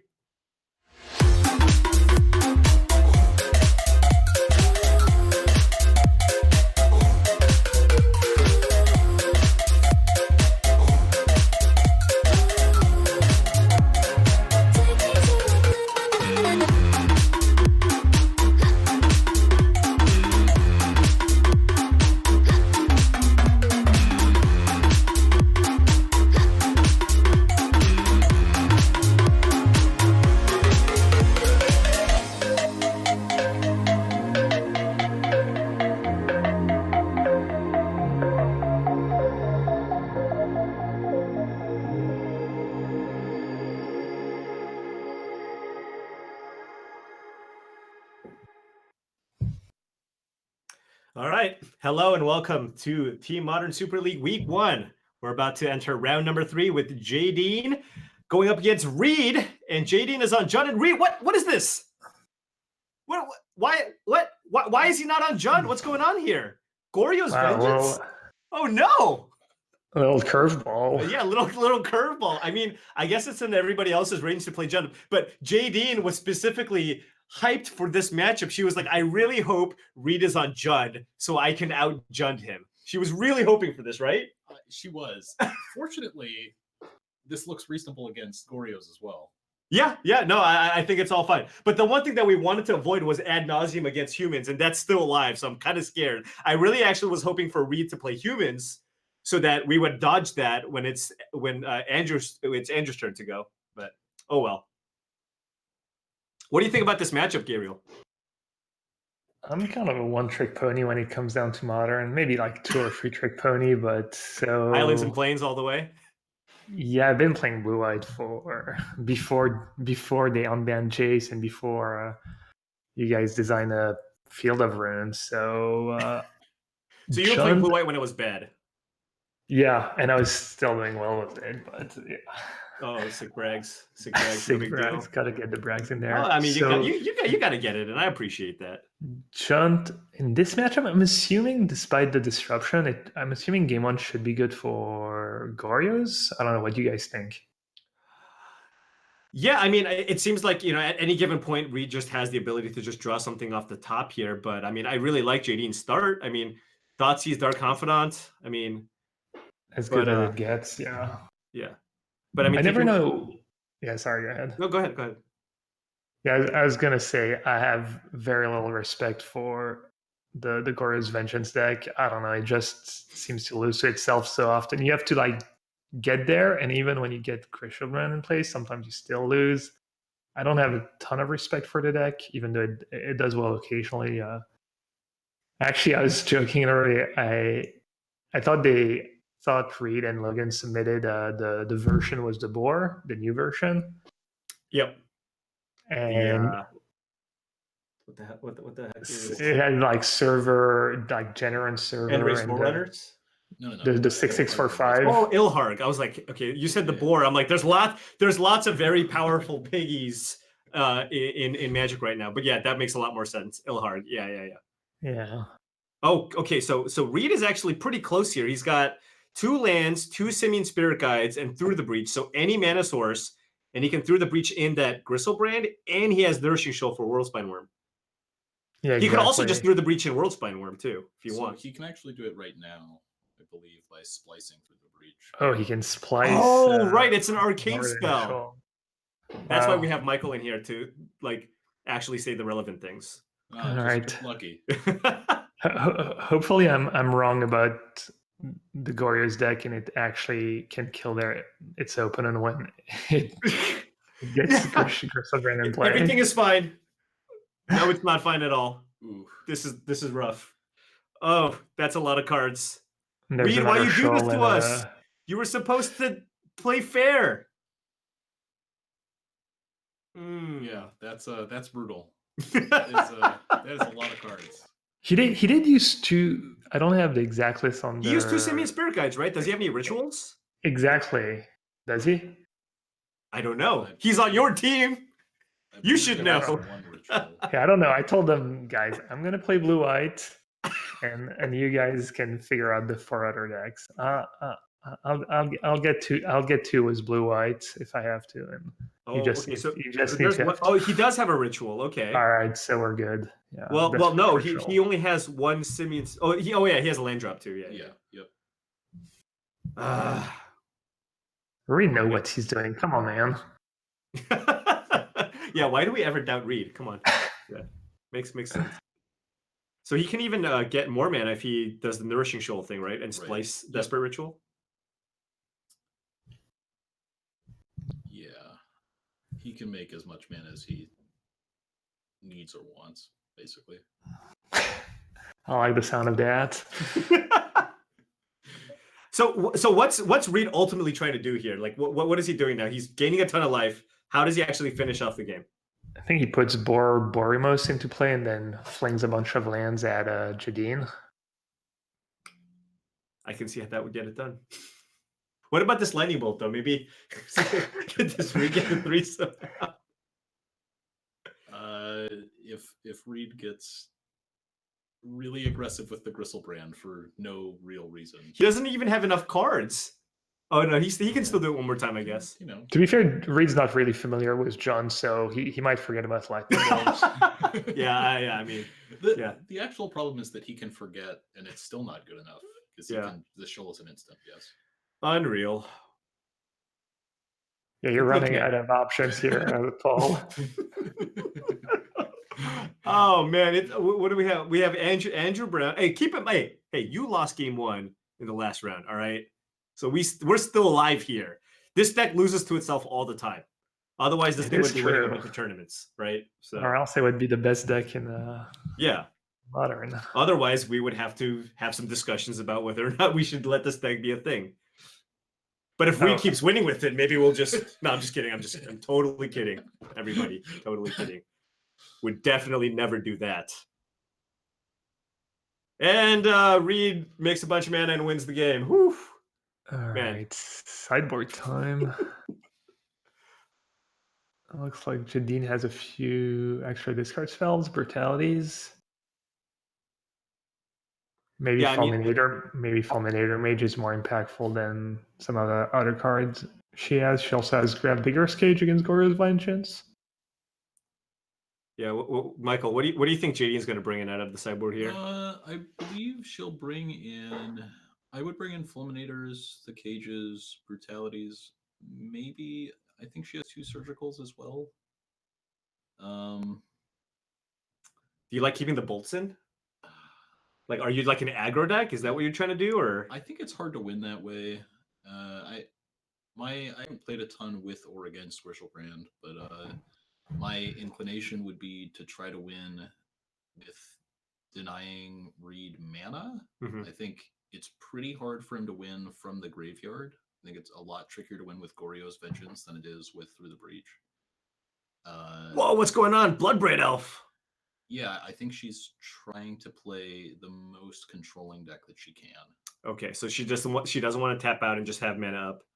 I mean, it's going to be really hard for Reid to win with the Goryo's Vengeance angle here, right? I mean, there's a lot of... We have Scavenging Ooze, Graf Digger's Cage, and Surgical Extraction. It's certainly harder when JD no again for those cards. Right. Yeah, she just wants to attack Reid's resources in every possible way, I guess. Yep. What is the K command in there for? I think yeah. No, I don't know. It doesn't kill actually. anything. Get back Fulminator Mage and make Reid discard cards. Yeah. Okay. I respect the land destruction strategy. It does not seem that great, but I don't know if there's anything better. Maybe she has a lot of pretty bad cards, it looks like. Yeah, I know that the Goryo's Vengeance deck often plays Pentad Prism as well. But we have deck list, right? Right. Yeah. Right. Ugh, I don't like this hand from JD. No. Oh wait, I like that hand got a lot better. Yeah. The extra card does a lot. Yeah, it does. I think this is a keep now. I mean, it's still kind of like Treetop Raging Ravine, but Reid's hand looks pretty good too. Yeah, in looting we trust, I guess. Yeah. I mean, do we take the looting here with the Thoughtseize? I mean, is Jadine gonna go for turn 1 Thoughtseize first of all, or do you think she's gonna go turn 1 like Raging Ravine? So I believe she'll go for turn. I thought she would go for turn 1 Thoughtseize, but this may. That's kind of that kind of makes sense. You want to kind of see which piece Reid is missing. Whether if you hit him on turn 1, and then he's gonna like play a looting, play a Night's Whisper, and then he's gonna find the piece he's missing. This is Reid's got a lot of ways to find cards. This was my reason to take looting. The easiest way to win the game is if the Fulminator Mage destroys the only land. Yeah. Yes. No lands for Reid. No more. Nada. Reid's gonna have to Simian Spirit Guide Night's Whisper here, or Cathartic Reunion. Maybe that's better. Yeah, her mana draw's kind of awkward. She wants to be able to apply pressure, I guess.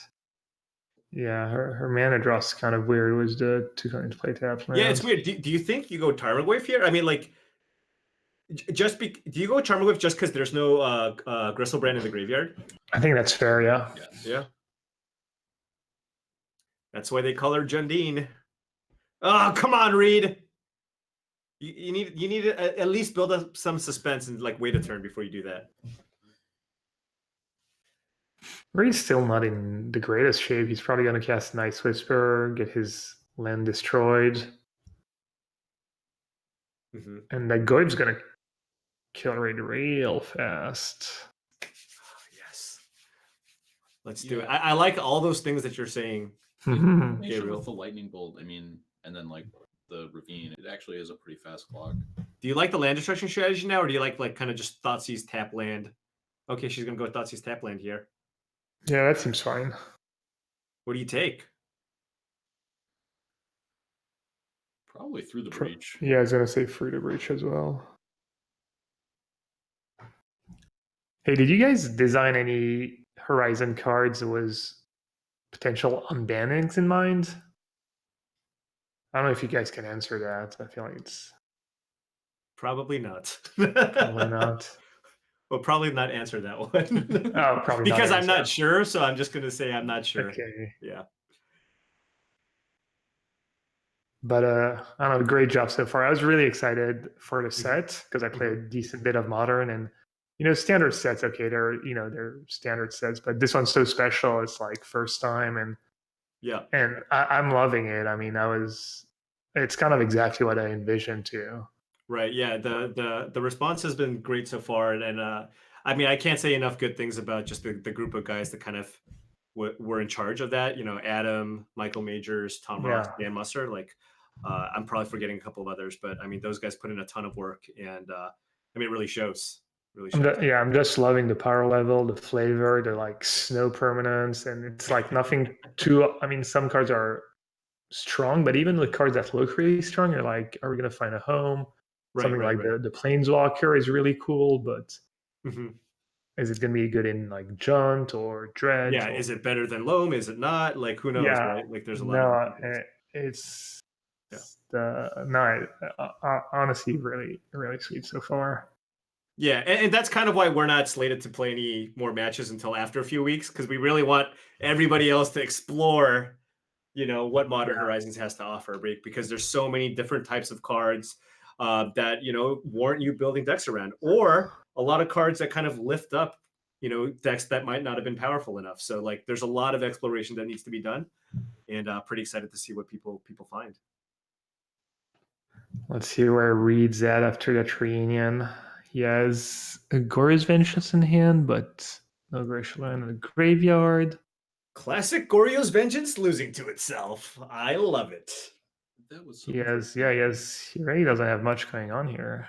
Is this how close are we to lethal here? We have like two turn clock. Two turn clock. Okay, so Reid needs to find like a Gristlebrand here off the top or something, right? He has a looting in the yard. So I mean, this game, I think he's drawing dead, right? Because she's gonna fulminate her major land, and then he has 4/5 mana looting. Two, three. No, he has 5 mana. Oh no, he doesn't have. Yeah, he does have 5 mana, I guess. Yeah. So he can Faithless Looting, find Gristlebrand, and but he only gets he gets 1 hit in, so he only gets 1 activation. So he needs to find Gristlebrand. I like that draw. I like that. I like Bloodstained Mire. That's a good draw. Because he was mana screwed earlier, so now, as a result, I beeped or beep. No, nobody uses beepers anymore. I was gonna say I sent the Magic Online people a little text. I'm like, hey, we need some lands. Hook them up with a lot. Maybe I think you fetch here. I'm not sure. Is the life total relevant? Should you go for like one less land in the deck? I don't know. There's like some Nourishing Shoal stuff going on. I don't know like what the max number of life you can gain. Maybe you don't. But there is also, of course, you want to thin out your deck here too. Also, does he have basics left? How many more basics does he have? Yeah, he should have basics left. Okay. Yeah, next round's a decent bit of basics. He could EE for 2. right? If he E's for 2, he kills Tarmogoyf, and he has another turn. Yeah, but I guess. Right? Yeah, and he gets 1 more mana. So basically, he's seeing 1 more card. Did he not play So land? Oh, he played a He land. played a land. He'll be even on mana because he has to use the Spirit Guide to pop the EE. Okay. But it will get him 1 card deeper. It gets him 1 card deeper. It leaves him dead to a lightning bolt. Yeah. And JD's got 1 play. Attack for 4. Turn off the fetch lands that Reid can draw.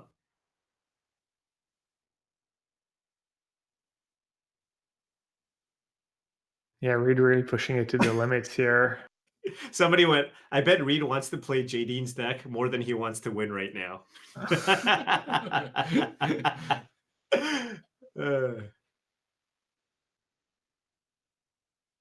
That's like textbook Reid play there. He just cool, he's like, I'm gonna go down to 1. It's okay. I'm gonna play to my outs. Yeah, exactly. Just maximizes his outs. Just great play by Reid.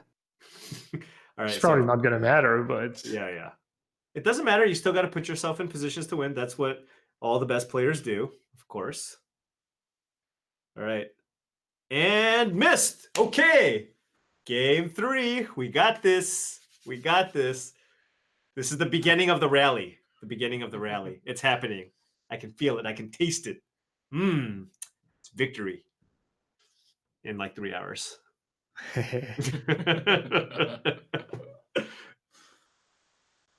You think Jadine sees this line here? Activate attack. Most likely. All right. Yeah. I agree. I guess the reason Reid plays that is because he does have Nourishing Shoal in his deck, so he could technically have like Shoal something and then still have a turn or 2. All right. Yes. Okay. Is that our first win? No, you got one. Never. I'm sorry. I'm sorry. I almost took that win away from you. No. We got 2 game wins now. All right. So Dredge game 1s don't feel like they count. No, they definitely count. Okay, so Reid getting creative here now on the play. Yeah, looks like maybe Blood Moon on the play. It's way more effective on the play than on the draw. Did he cut 3 Vengeances for him? Yeah.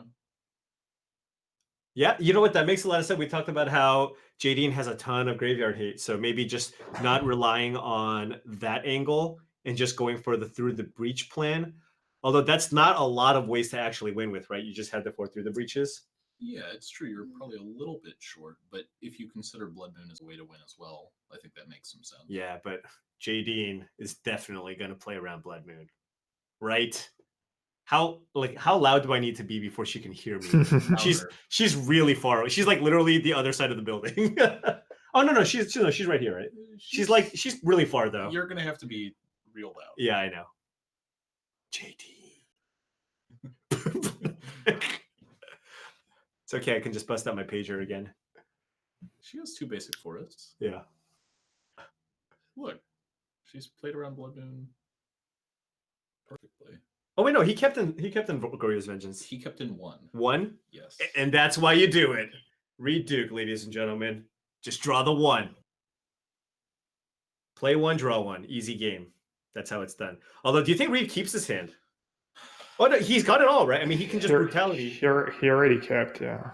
Oh. And Jadine had a 7-card hand, was an Inquisition on turn 1, but her 2 other spells were Lightning Bolts, so she had no pressure. She had to mulligan. And did she keep? She kept this, yeah. Okay, this is tough because Reid has brutality into discard Gristlebrand with Goryo's Vengeance, so he has the protection too. So Jadine really needs hand disruption. Oh man, this is. Are we just dead? Jadine has like 1 draw step. She's gonna get a draw step. So Inquisition or Graveyard removal off the top, right? Scavenging Ooze.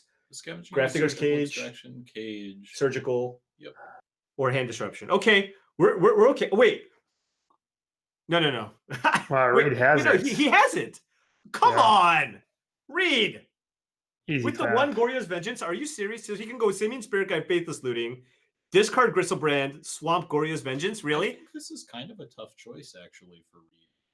Oh, why is that? There's He has a surgical. protection spell already, and if he gets surgical, he'll probably just lose. Oh, that's true. Reid, I highly recommend you play conservatively because it's really hard for you to lose from this spot. So I think the prudent play here is to use Collective Brutality, clear that surgical out of Jadine's hand, and go for it next turn, giving us that one window to draw the answer.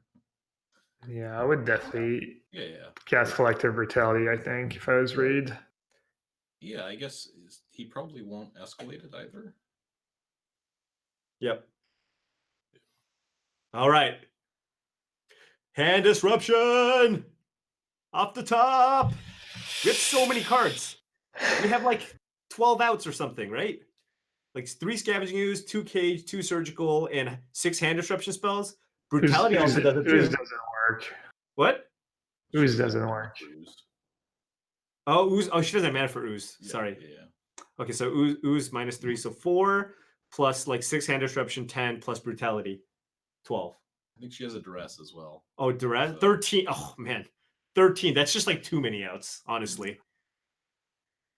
And we're going to fetch the Thin. Wow. Yeah. those are just good odds. 13 out of 52. It's like 70%. Yeah. Yeah. Oh, and playing around Blood Moon. Wow. Oh my god. Are you kidding me? The best too. The absolute best. Not the discard spell. That is so gross. Oh my. Oh, wow. 70%. Wow. Maybe more. And we're tapped out. We got nothing. We got nothing. We got Honestly, nothing. we knew it was going to take incredible luck for you guys to beat us. Easy game. John Dean. That Oh is my God. so disgusting. Oh, this is a great moment. This is truly a great moment for us. You guys think you can repeat that 3 more times though? Yeah. Probably. Welcome everybody to the Team Modern Super League, where we have extremely unbiased commentary here, represented by Team Play Design here. Get wrecked, Reid.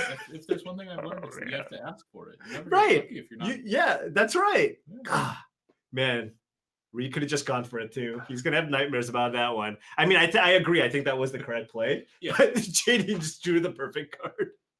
I think that's kind of what makes Magic fun sometimes. You can play things perfectly. Yeah. And have it work out almost unbelievably badly. So now Jadine knows what Reid has, right? Because she cast Surgical. She can go Scavenging Ooze, keep up mana. Yeah. Things are looking reasonable. Man, Surgical. Yeah, Knight's Whisper gives Reid a chance to get back into this game. Worldspine Worm plus a Breach is plus 3 more mana sources, though, right? It's not easy. Oh no! Yeah, we no, why? We're fading Redland now. All right, so we're gonna remove. Okay, just any red source or Simian Spirit Guide. Yes. Okay, Thoughtseize. No. Oh my God. I mean, that's not bad. Like, she just like doesn't. She might just be able to hold up the Reid 5/5s. has one turn here to draw a red source. Yep. I think, right? Because she has lethal next turn with the creature lands. Yeah, also, even she does, she might be able to hold up a bunch of 5/5s. I don't think a bunch of 5/5s is going to be enough. Oh, come on! Oh my goodness! Okay. Oh, wait, is it haste too? Haste trample? No, it doesn't trample 15, but does. I don't even know that's what not it lethal.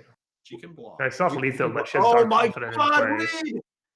I completely forgot he got an attack too. Like, I was just thinking about the free 5/5 that leaves behind, but I'm not sure. oh, that was absurd. That was like, oh my goodness! That's No, how is this happening? He needed to find 3 mana sources. It was such a roller coaster of a game. That is so absurd. We're at 2 with the Dark Confidant in play. Okay, so we can gain the 1. 3. Oh no. What the hell? What if we exile in response? Does it not work? No, I don't think that's how that works. God, what the? What is it like? I like how I'm saying that as we Exactly. draw like our, Yeah. you know, surgical. They Oh, do they have some- they do trample. Do we have Is Maelstrom there a Pulse in our Maelstrom? I list? don't think so. Oh no. I Why? don't think there's a Maelstrom. God, and we had God. Sometimes things are just not meant to be.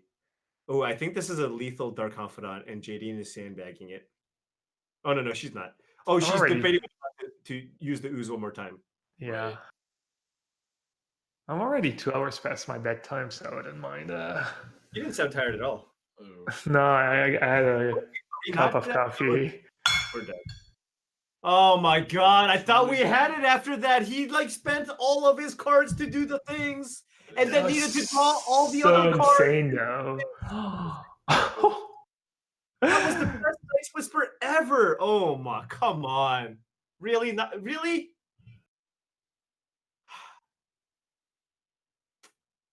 Brutal. Sorry about that, Whammy. What happened? I thought we had that one. Oh my god. I thought we were going to put one on the board. Oh, geez. Okay. Well, you know what? We're going to go for that reverse sweep, I guess. It feels even better this way, right? This is like drawing your surgical extraction after your opponent casts Collective Brutality. What could go wrong? Yeah. Well, you know, hey, how about this? Hey, Randy, he'll let us know. Has any team started 0-3 and come back to win the week? We'll find out. All right, we will find out very quickly after these messages. Thank you, Gabriel, and thank you, Michael. Thank you, guys. The 4-0 run starts after this commercial. Home for everything Magic the Gathering. Need singles for constructed or kitchen table play? Looking to pick up some sealed product or the latest in Magic accessories? We've got you covered with our extensive live inventory. With free shipping on orders of $100 or more, a 25% buy list bonus, and our ever-popular customer rewards program, CoolStuffInc.com is the place for all your Magic the Gathering needs.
Hello, everybody. Welcome back. It is the very first week of this season of the Team Modern Super League.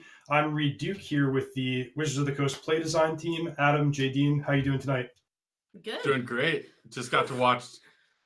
It's only week 1, but I'm safely calling it the game of the season between J. Dean and Reid. That game 3 was incredible, and it was a joy to watch, even if we lost. Yeah, that was a bit of an emotional roller coaster. I was just starting to say to you before we went live that I must have had such a different perspective on the way that game was playing than, or at least the way the early turns were playing, than the rest of the world did, because you guys actually got to see the plane crashing into the mountain there, with the surgical extraction. And then we also got to see it crash through the mountain and then come out the other side of the mountain. Yeah, I mean, just total back and forth. Funny enough, I had the opportunity to just go for the win on the second turn of the game. And, we get to have one another's deck lists, and I knew it's just the 2 surgical extractions, but my hand was really strong, and I thought I had the opportunity to maybe play it a little safer with the collective brutality. But it worked out, exactly the opposite of the way I wanted, with giving you an extra opportunity to draw the surgical extraction. And then from a really, really, probably not the 6-card opening hand you were hoping for, battled back to a good position. But then, as we all know sometimes happens, I just managed to out-top deck you despite the Dark Confidant. But yeah, what were your thoughts on that game? How was that from your perspective? Yeah, so my 6 was pretty bad. I was like, maybe, I don't even know if you bring in Blood Moon, but the only way I saw the 6 winning was if you had a Blood Moon draw, and I was like, all right, well, that's probably better than a 5. And then you brutality me on 2 on double swamp, and that just read as such a show of strength. I was like, game's over. He's got it wrapped up next turn.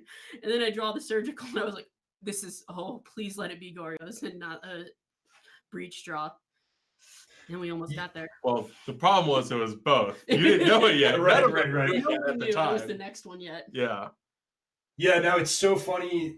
You brought up so many of the things that I had been thinking about and talking with my teammates about for that match. Now, I believe that was going to be a pretty tough matchup for me. Sort of the classic like combo versus mid-range, where I'm going to be a favorite in game 1, but then you have all the weapons in the post-sideboarded games. Mm-hmm. So I was kind of like, all right, well, hopefully I'll win game 1, and then maybe I get lucky with Blood Moon in game 3. So I ended up bringing them in only for the game that I was on the play. So I did have the Blood Moons. You were exactly right about that. And I had boarded down to 1 Goryo's Vengeance because you had all the graveyard hate. But then my draw was just, exactly what you don't expect when I sideboard in that fashion, and I had the really fast Goryos. So I don't know. I mean, I guess you get fireworks when you sleeve up the deck like that. But I'm just, lucky that I was on the winning side of the explosion of action there. All right. Now we're ready to go into our 4th match. This is about as challenging as it gets for us, because I suspect we are in a horrific matchup. Whew. So Andrew Brown is playing his signature modern deck, Ad Nauseam, and he's going to have to play either against humans or what's your 5th deck? Jund. Yeah. So both, neither of them good. Yeah. I'm hoping for Jund. I'm hoping our Ad Nauseam deck gets to play against the Thoughtseize deck. Yeah. That's my hope. Yeah, I think that will be. I shouldn't. I mean, I don't know if I'm supposed to say what deck it is. Maybe I'll leave it to the excitement of the opening hands. But it would be cool. Like, we've sort of had this framing of mirror images, right? Like, we both knew the other team was going to draw Jund, and if we wind up having Jund versus combo on both sides, it makes for a pretty fun, like, kind of narrative and symmetry there. The Ad Nauseam versus Jund matchup's pretty interesting because, like we said a moment ago, Jund really has all the tools, the discard spells, the ways to blow up the Phyrexian on life and everything like that. But Andrew has 4 Leyline of Sanctity in the sideboard, which can really throw a wrench in the works. So I think we're going to get a pretty interesting match, regardless of how things break. And I can tell you that the players are ready to go. So let's not waste any more time. Let's head down. Do it.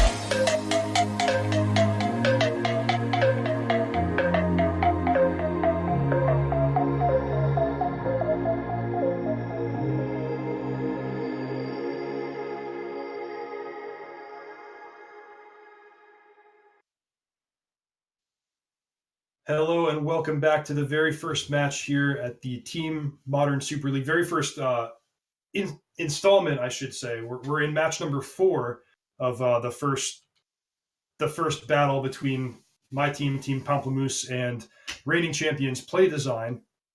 Now, if you had watched the last season of the Team Modern Super League, Play Design really gave us a beating. I think you guys beat us twice, including knocking us out of the top 4. So this was we're coming in with a little personal vendetta here, and so far we've held our own with an opportunity to actually close out the match with a 4th win. Here is Logan Nettles playing Jung, but against Andrew Brown with Ad Nauseam.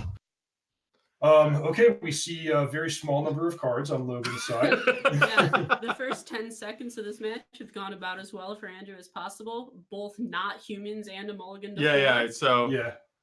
The thing Andrew is dreading is that he would have to play against humans, because that's one of the, according to Andrew, one of the most lopsided matchups in all of Modern is Ad Nauseam against humans. Humans just is a huge favorite. Sure, yeah. He's not exactly happy to play against Jund, but given the alternatives, I think he's...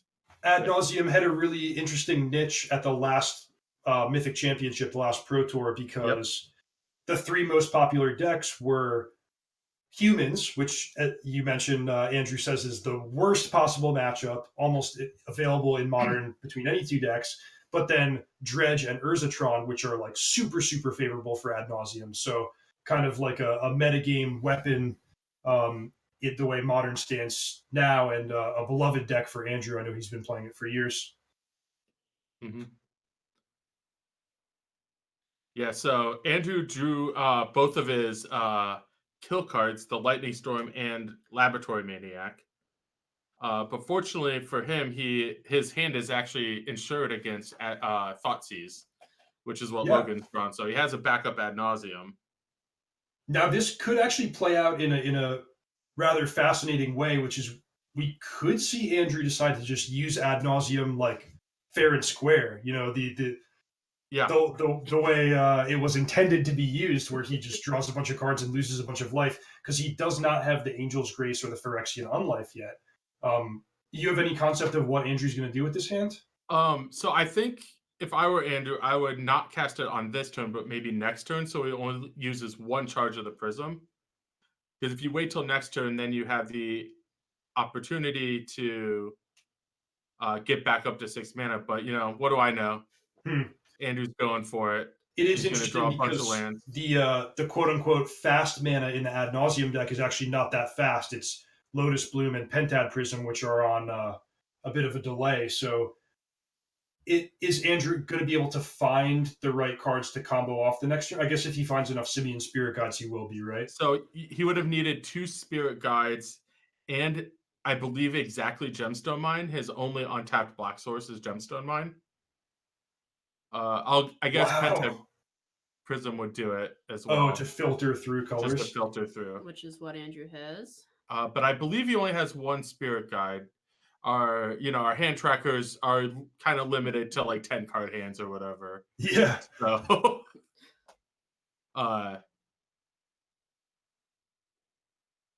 well, this is pretty cool because I don't know what's going to happen. Andrew just drew a bunch of cards. Here's the thing: if Logan draws I believe certainly a discard spell, will kill Andrew, because he could just discard the Lab Maniac, and that's it. Oh wow.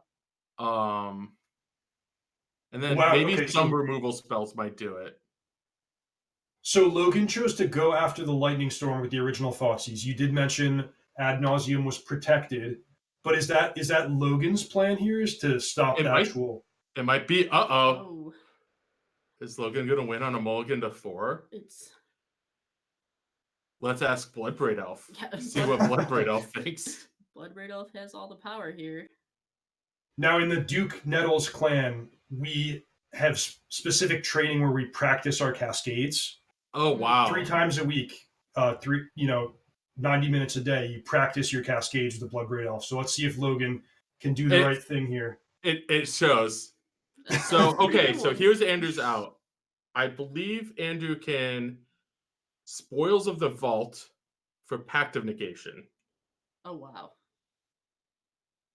This might not work out as no. I don't think this is going to work out. It might work out okay. I don't know if he can. So Angel's Grace spoils of. Oh no, he can't Angel's Grace. That doesn't work. So Angel spoils of the vault for Pact of Negation, and then he's going to try and win on his upkeep with Ad Nauseam, Angel's Grace. And so he'll cast the Angel's Grace in his upkeep, which effectively neutralizes the Pact trigger. All right, so wow, he found it. What a game! But we took. Oh yeah, we Grace here, Grace. Yep. And so this is crazy because Andrew needs an Angel's Grace so that it doesn't die to the attackers. And then he also needs to have another Angel's Grace. But he has it on his upkeep, but that's exactly what he has. And now he's how many Simian Spirit Guides does he have remaining? Because he needs to use all of his lands, including his land drop and his Pentad Prism counter, to assemble the combo, but he's also going to need to put the Lab Maniac into play. Right. This might be... I don't know if he can actually do it. We might be on no outs, but I guess Andrew will let us So know. if he has all 4 Spirit Guides, then he can do your trick of filtering a mana through a Pentad Prism. Yep. But since it's all red mana, he can't do it unless he has the 4th. So he's going to... Spirit Guide. So with Angel's Grace, he can't lose the game. So he's going to draw his whole deck. But he needs to get to 4 mana so he can Lab Maniac. He somehow appears to have a counter left on the Pentad Prism. I must have miscounted that. Yeah, he gets his land drop for the turn. Mm-hmm. So that's where it goes. So I believe 3 Spirit Guides now get... needs 3 Spirit Guides to win the game. And I think he has it. But I'm not... I think there's 3 Spirit Guides available. So this is crazy. You're going to have to use a Spirit Guide and a counter from the Prism to get to get Pentad Prism, a different Pentad Prism for 2 counters. And so use those two to get your blue mana for your Lab Maniac and your Serum Visions. Okay, so he needs 4 mana. Oh, maybe he was missing the second. Maybe he was, yeah. I see that he left 1 card in his library. He's planning to win next turn. But he'll be dead to an instant speed removal spell, or of course a way to destroy the Phyrexian Unlife, or a discard spell. So Logan's got some shots here, and he has two cracks at it between his draw step and Bloodbraid Elf. Man, this is like you think of these games as being like super fast and super decisive. But this is just crazy, the amount of play and counterplay we're seeing for a matchup that's usually pretty straightforward. All right, so what does Bloodbraid have to say? I think Andrew needed to keep a land. Okay, so that's not going to do it. What are you doing, Andrew? He has to counter the Bloodbraid Elf because there's going to be 11 power in play. Oh. Because the Tarmogoyf couldn't stay small. Wow. Oh, and if only Logan could get that Liliana into the graveyard somehow. Wow. He would have a 10th power. Andrew needs another land. No, he doesn't. He only needs 5 mana to win the game. He needs... Holy cow. Well navigated by Andrew. Definitely showing his mastery of this deck. Logan hoping for the miracle tribal or planeswalker card to be discarded here for lethal, but looks like Andrew is going to win this with like 1 hit point remaining in 5 different categories of 9 infect, negative 36 life. Yeah, what's the card like? Near death experience. That would definitely be an apt way for him to win this one.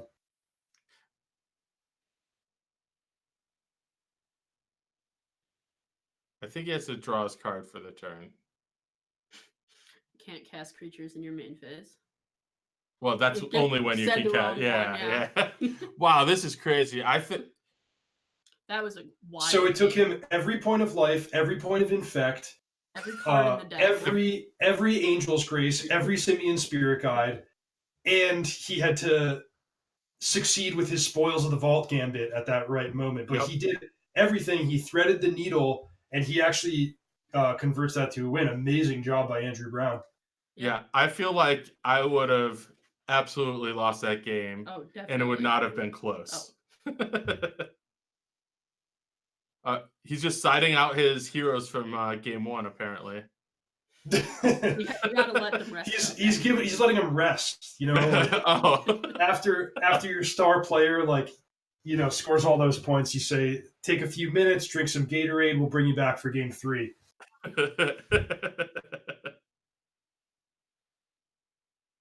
Holy cow. All right, so how is this going to change before and after sideboard? The one card I want everyone to really pay a lot of attention to is Leyline of Sanctity. Yeah, absolutely. That's a huge card in the matchup. If Andrew had, like, Logan has some tools, but not very much in the way of disruption. He has some Ancient Grudges, Kolaghan's Commands, and Fulminating Mages just to attack Andrew's mana. But that's not often a winning strategy. The best thing for Logan to do is play his Thought Seizes and so on and so forth. Right. Now I'll give you an actual real exchange that Logan and I had earlier today when we found out we were likely to play this matchup. I said, well, I think it's a pretty decent matchup for you, but watch out for Leyline of Sanctity.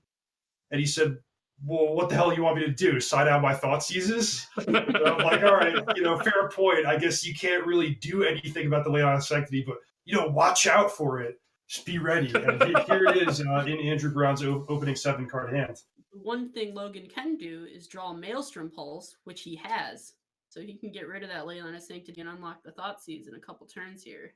Great point, and that's one of the things about Leyline of Sanctity is, yes, it's a super powerful effect to stop all the disruption from Jund, but if you're, you know, mulliganing to it or keeping a sketchy hand because you want to look for the Leyline, sometimes it slows you down enough that these other forms of disruption can actually become fast enough when normally they might not be in game number 1.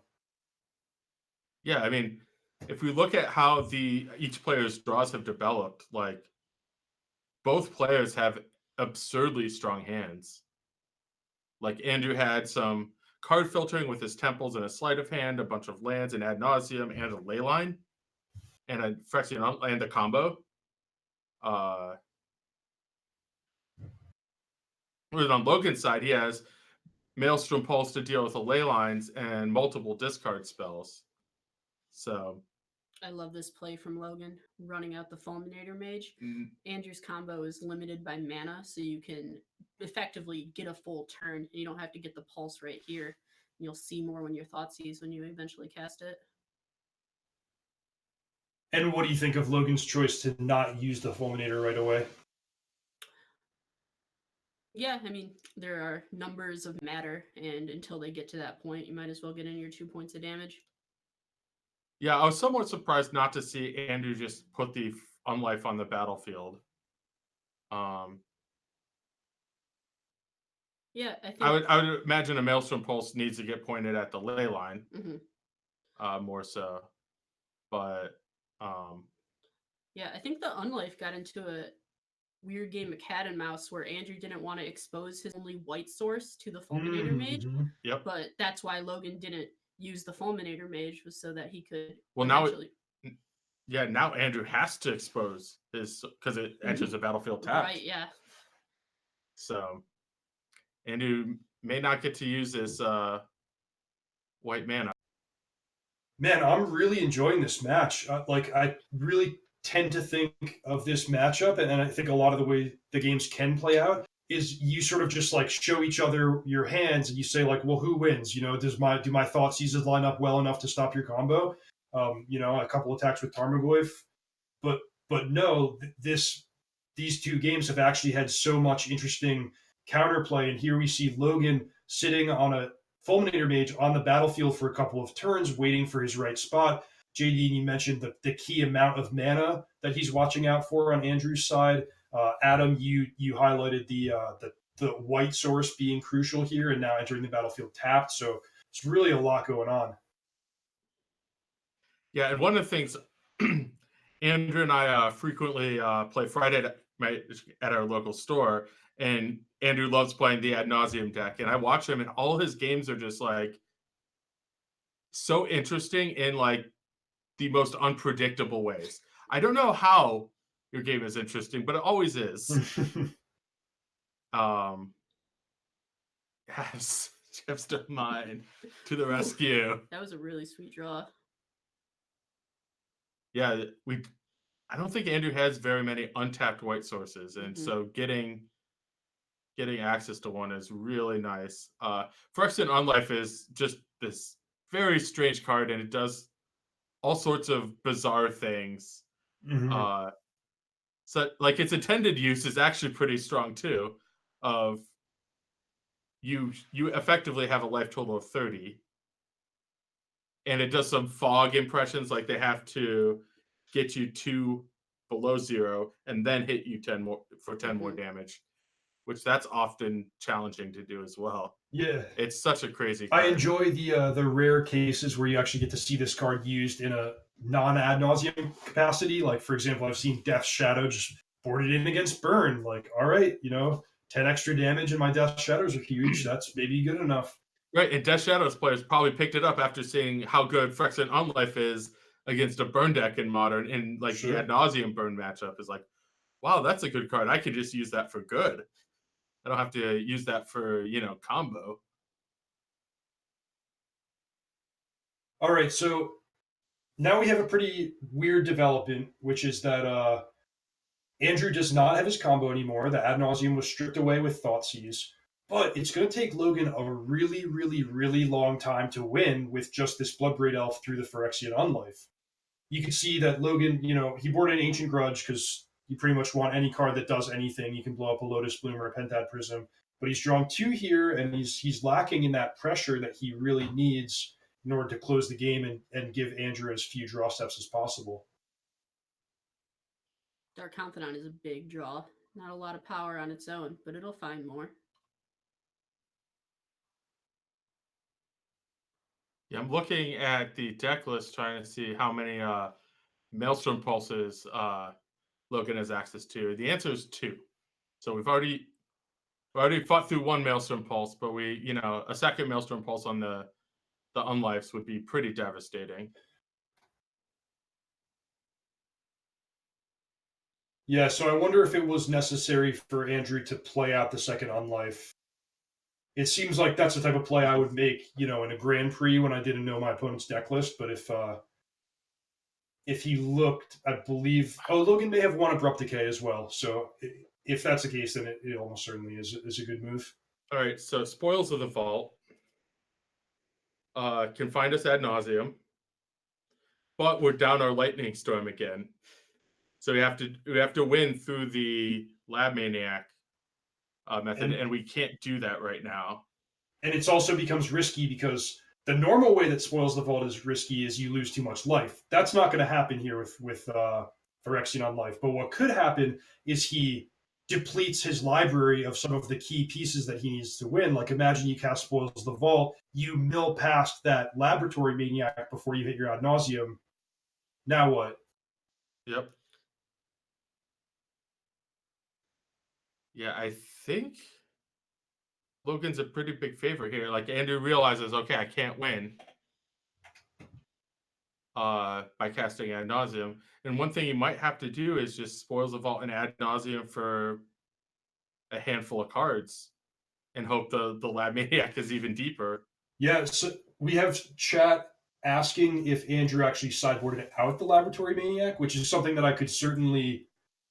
I didn't catch whether he did it or not on the screen, but it's something that I could envision happening, against a deck with Lightning Bolt and Fatal Push. I don't believe he did. Okay. Well, that keeps it interesting then. Always got to keep it interesting.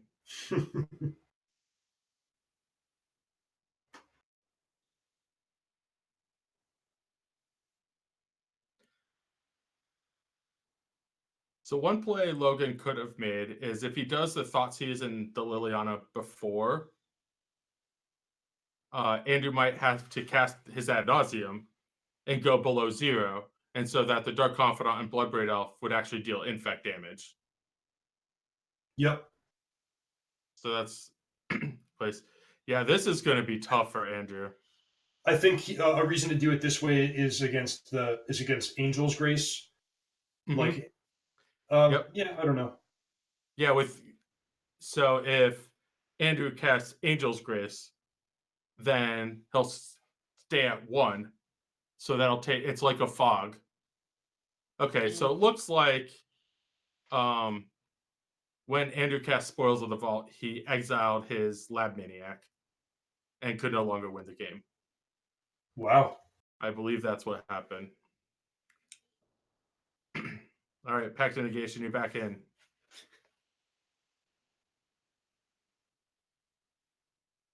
So I see that Andrew has access to some call it transform sideboard type things, Inferno Titan, Supreme Verdict, but he's not reaching for those in this matchup, huh?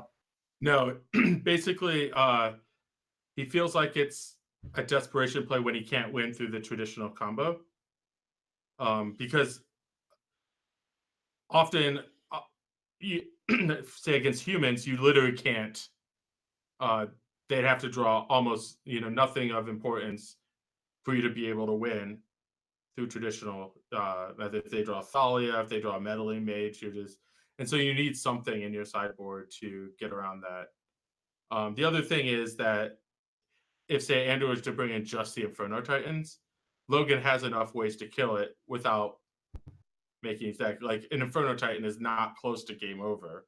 Sure. You saw Liliana the Veil, the Maelstrom Pulses can work, and, even sometimes, like, a Tarmogoyf plus a Lightning Bolt can do that. And 6 mana is just so much to ask for against a deck with Ancient Grudge in it. You'll often get people with Inferno Titan when the removal in their deck that deals with Inferno Titan is really bad against you, but in Jund it's Maelstrom Pulse and Liliana of the Veil, which they want anyway. Yes, another good hand from Andrew. We can do this. We can win a whole match. I believe in us. Oh, and Logan has like the dream hand, but just so bad against Leyline. All right, Logan, watch out for Leyline of Sanctity. Yeah. I told you to watch out for it. What are you doing?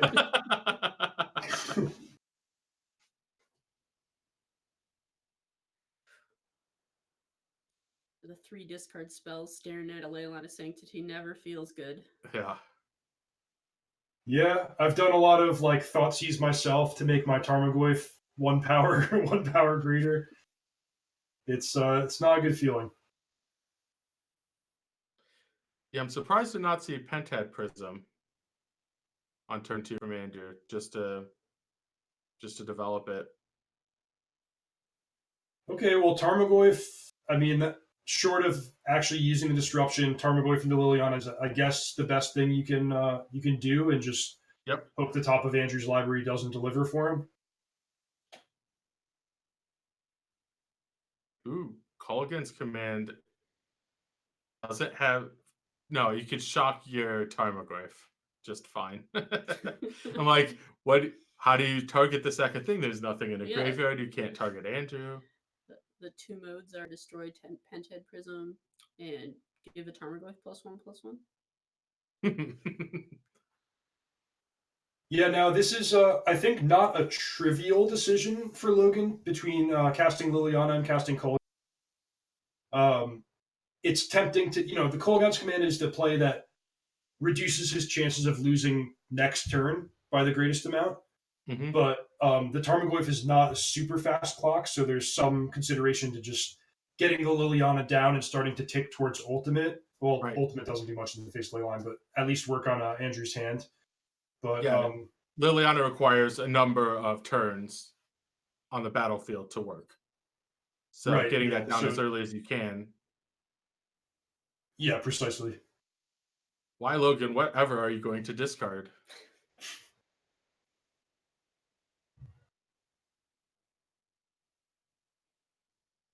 All right, I think Andrew is in top deck Ad Nauseam or Spoils of the Vault, and he wins the game.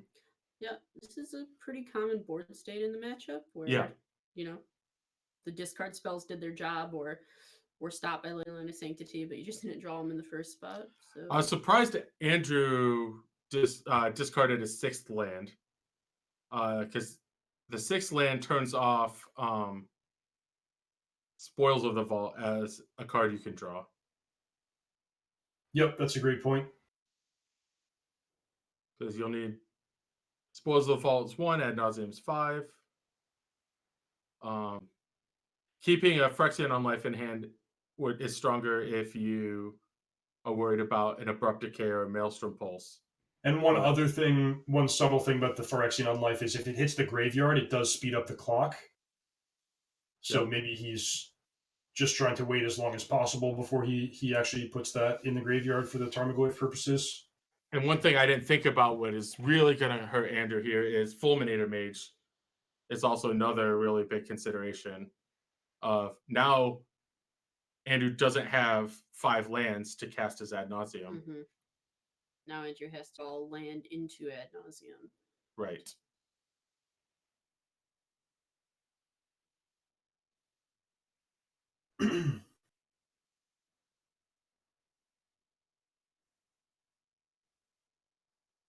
Oh, and it has to be a black producing land as well.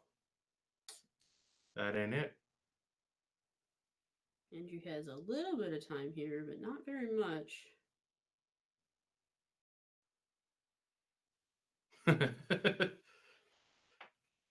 Logan's discard spells doing great work. Now that we played the Unlife, it has to be land into Ad Nauseam and not the other order. Right. Oh. There we go. Ooh. That's exactly what we needed. And that's exactly not what we needed. Because I believe that looks like lethal to me. No, not quite. Not quite. It's only 9 poison. Oh, we don't have any poison. Oh no! Big foams. Practicing those cascades really paid off. Oh yeah. Never skip Cascade Day. Oh no! Oh, that's amazing! Oh man, the misclick value. No, it's not a misclick. No, I know, but I would just be scared of like somehow misnavigating the AI here and losing a game he's about to win. So what Logan did here, this is amazing. So Logan ultimated the Liliana of the Veil, target himself, split it so that Liliana of the Veil goes into a pile by itself, so it goes to the graveyard, pumps Tarmogoyf by 1, that gives Logan 10 power instead of 9 power, which is exactly how much you need to kill somebody through Phyrexian Unlife. That was awesome. Logan just putting on a clinic of unusual Liliana emblem situation. In modern, you hardly ever see like a Planeswalker get ultimated, but Logan played 2 matches and he had Liliana Last Hope and Liliana of the Veil both go ultimate in weird circumstances. Yeah, I mean, that's what matches with Ad Nauseam are always. There's always something like bizarre. Like, who knew that ultimate Liliana target yourself was how you cut the clock off Ad Nauseam? That's amazing. Yeah. That's really cool. Well, we got some great matches tonight. That is going to be the end of the broadcast, as that's a 4th win for Team Pamplemousse. You got your revenge. Yeah, we got part of our revenge. You guys are still up 2-1 in the grand series, but we're off to a great start for this being the first evening of this season of the Team Modern Super League. But play design is not eliminated. We have a structure where basically everyone's going to play 2 or 3 matches, and we're trying to get to 2 wins in order to make the top 4 playoffs. So you guys are going to have a chance at redemption. Your next match will probably be played with Modern Horizons being legal as well. So that's really exciting. We figured we'd give all of you. I've built plenty of decks with Modern Horizons. I was fortunate enough to be the set lead for Modern Horizons. So, all right, wanted to see what everybody else has to build, and then we'll play some of our fun ones. All right, well, that's a lot to look forward to. I think this is going to be a really great season of Team Modern Super League, in particular because of that introduction of Modern Horizons partway through. We got great lineup. We already had some really good matches tonight. It's going to be Tuesdays in this same time slot. I hope everyone will be able to tune in pretty regularly, as we've got a lot of great content and great players coming for you over the course of this season.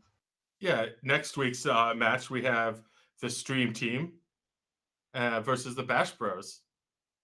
All right. So, yeah, the Stream Team, I believe, is MTG Nerd Girl, Cube April, Jessica Estefan. Yeah, and then the Bash Bros, I believe, is Corey and Brad and Brian Braunduin. So the bros. Right. I could. So that'll be exciting. Yeah, that should be a good match to watch. Yeah, that's going to be great. So that's what we have next on the slate for you for next Tuesday. That is going to do it for us tonight. We have Pamplemousse advancing to 1-0 and Play Design dropping to 0-1. But we had a great inaugural night, and thanks to everybody who tuned in, and we will see you next Tuesday. That's it for us here at Team Modern Super League. Good games. Good games.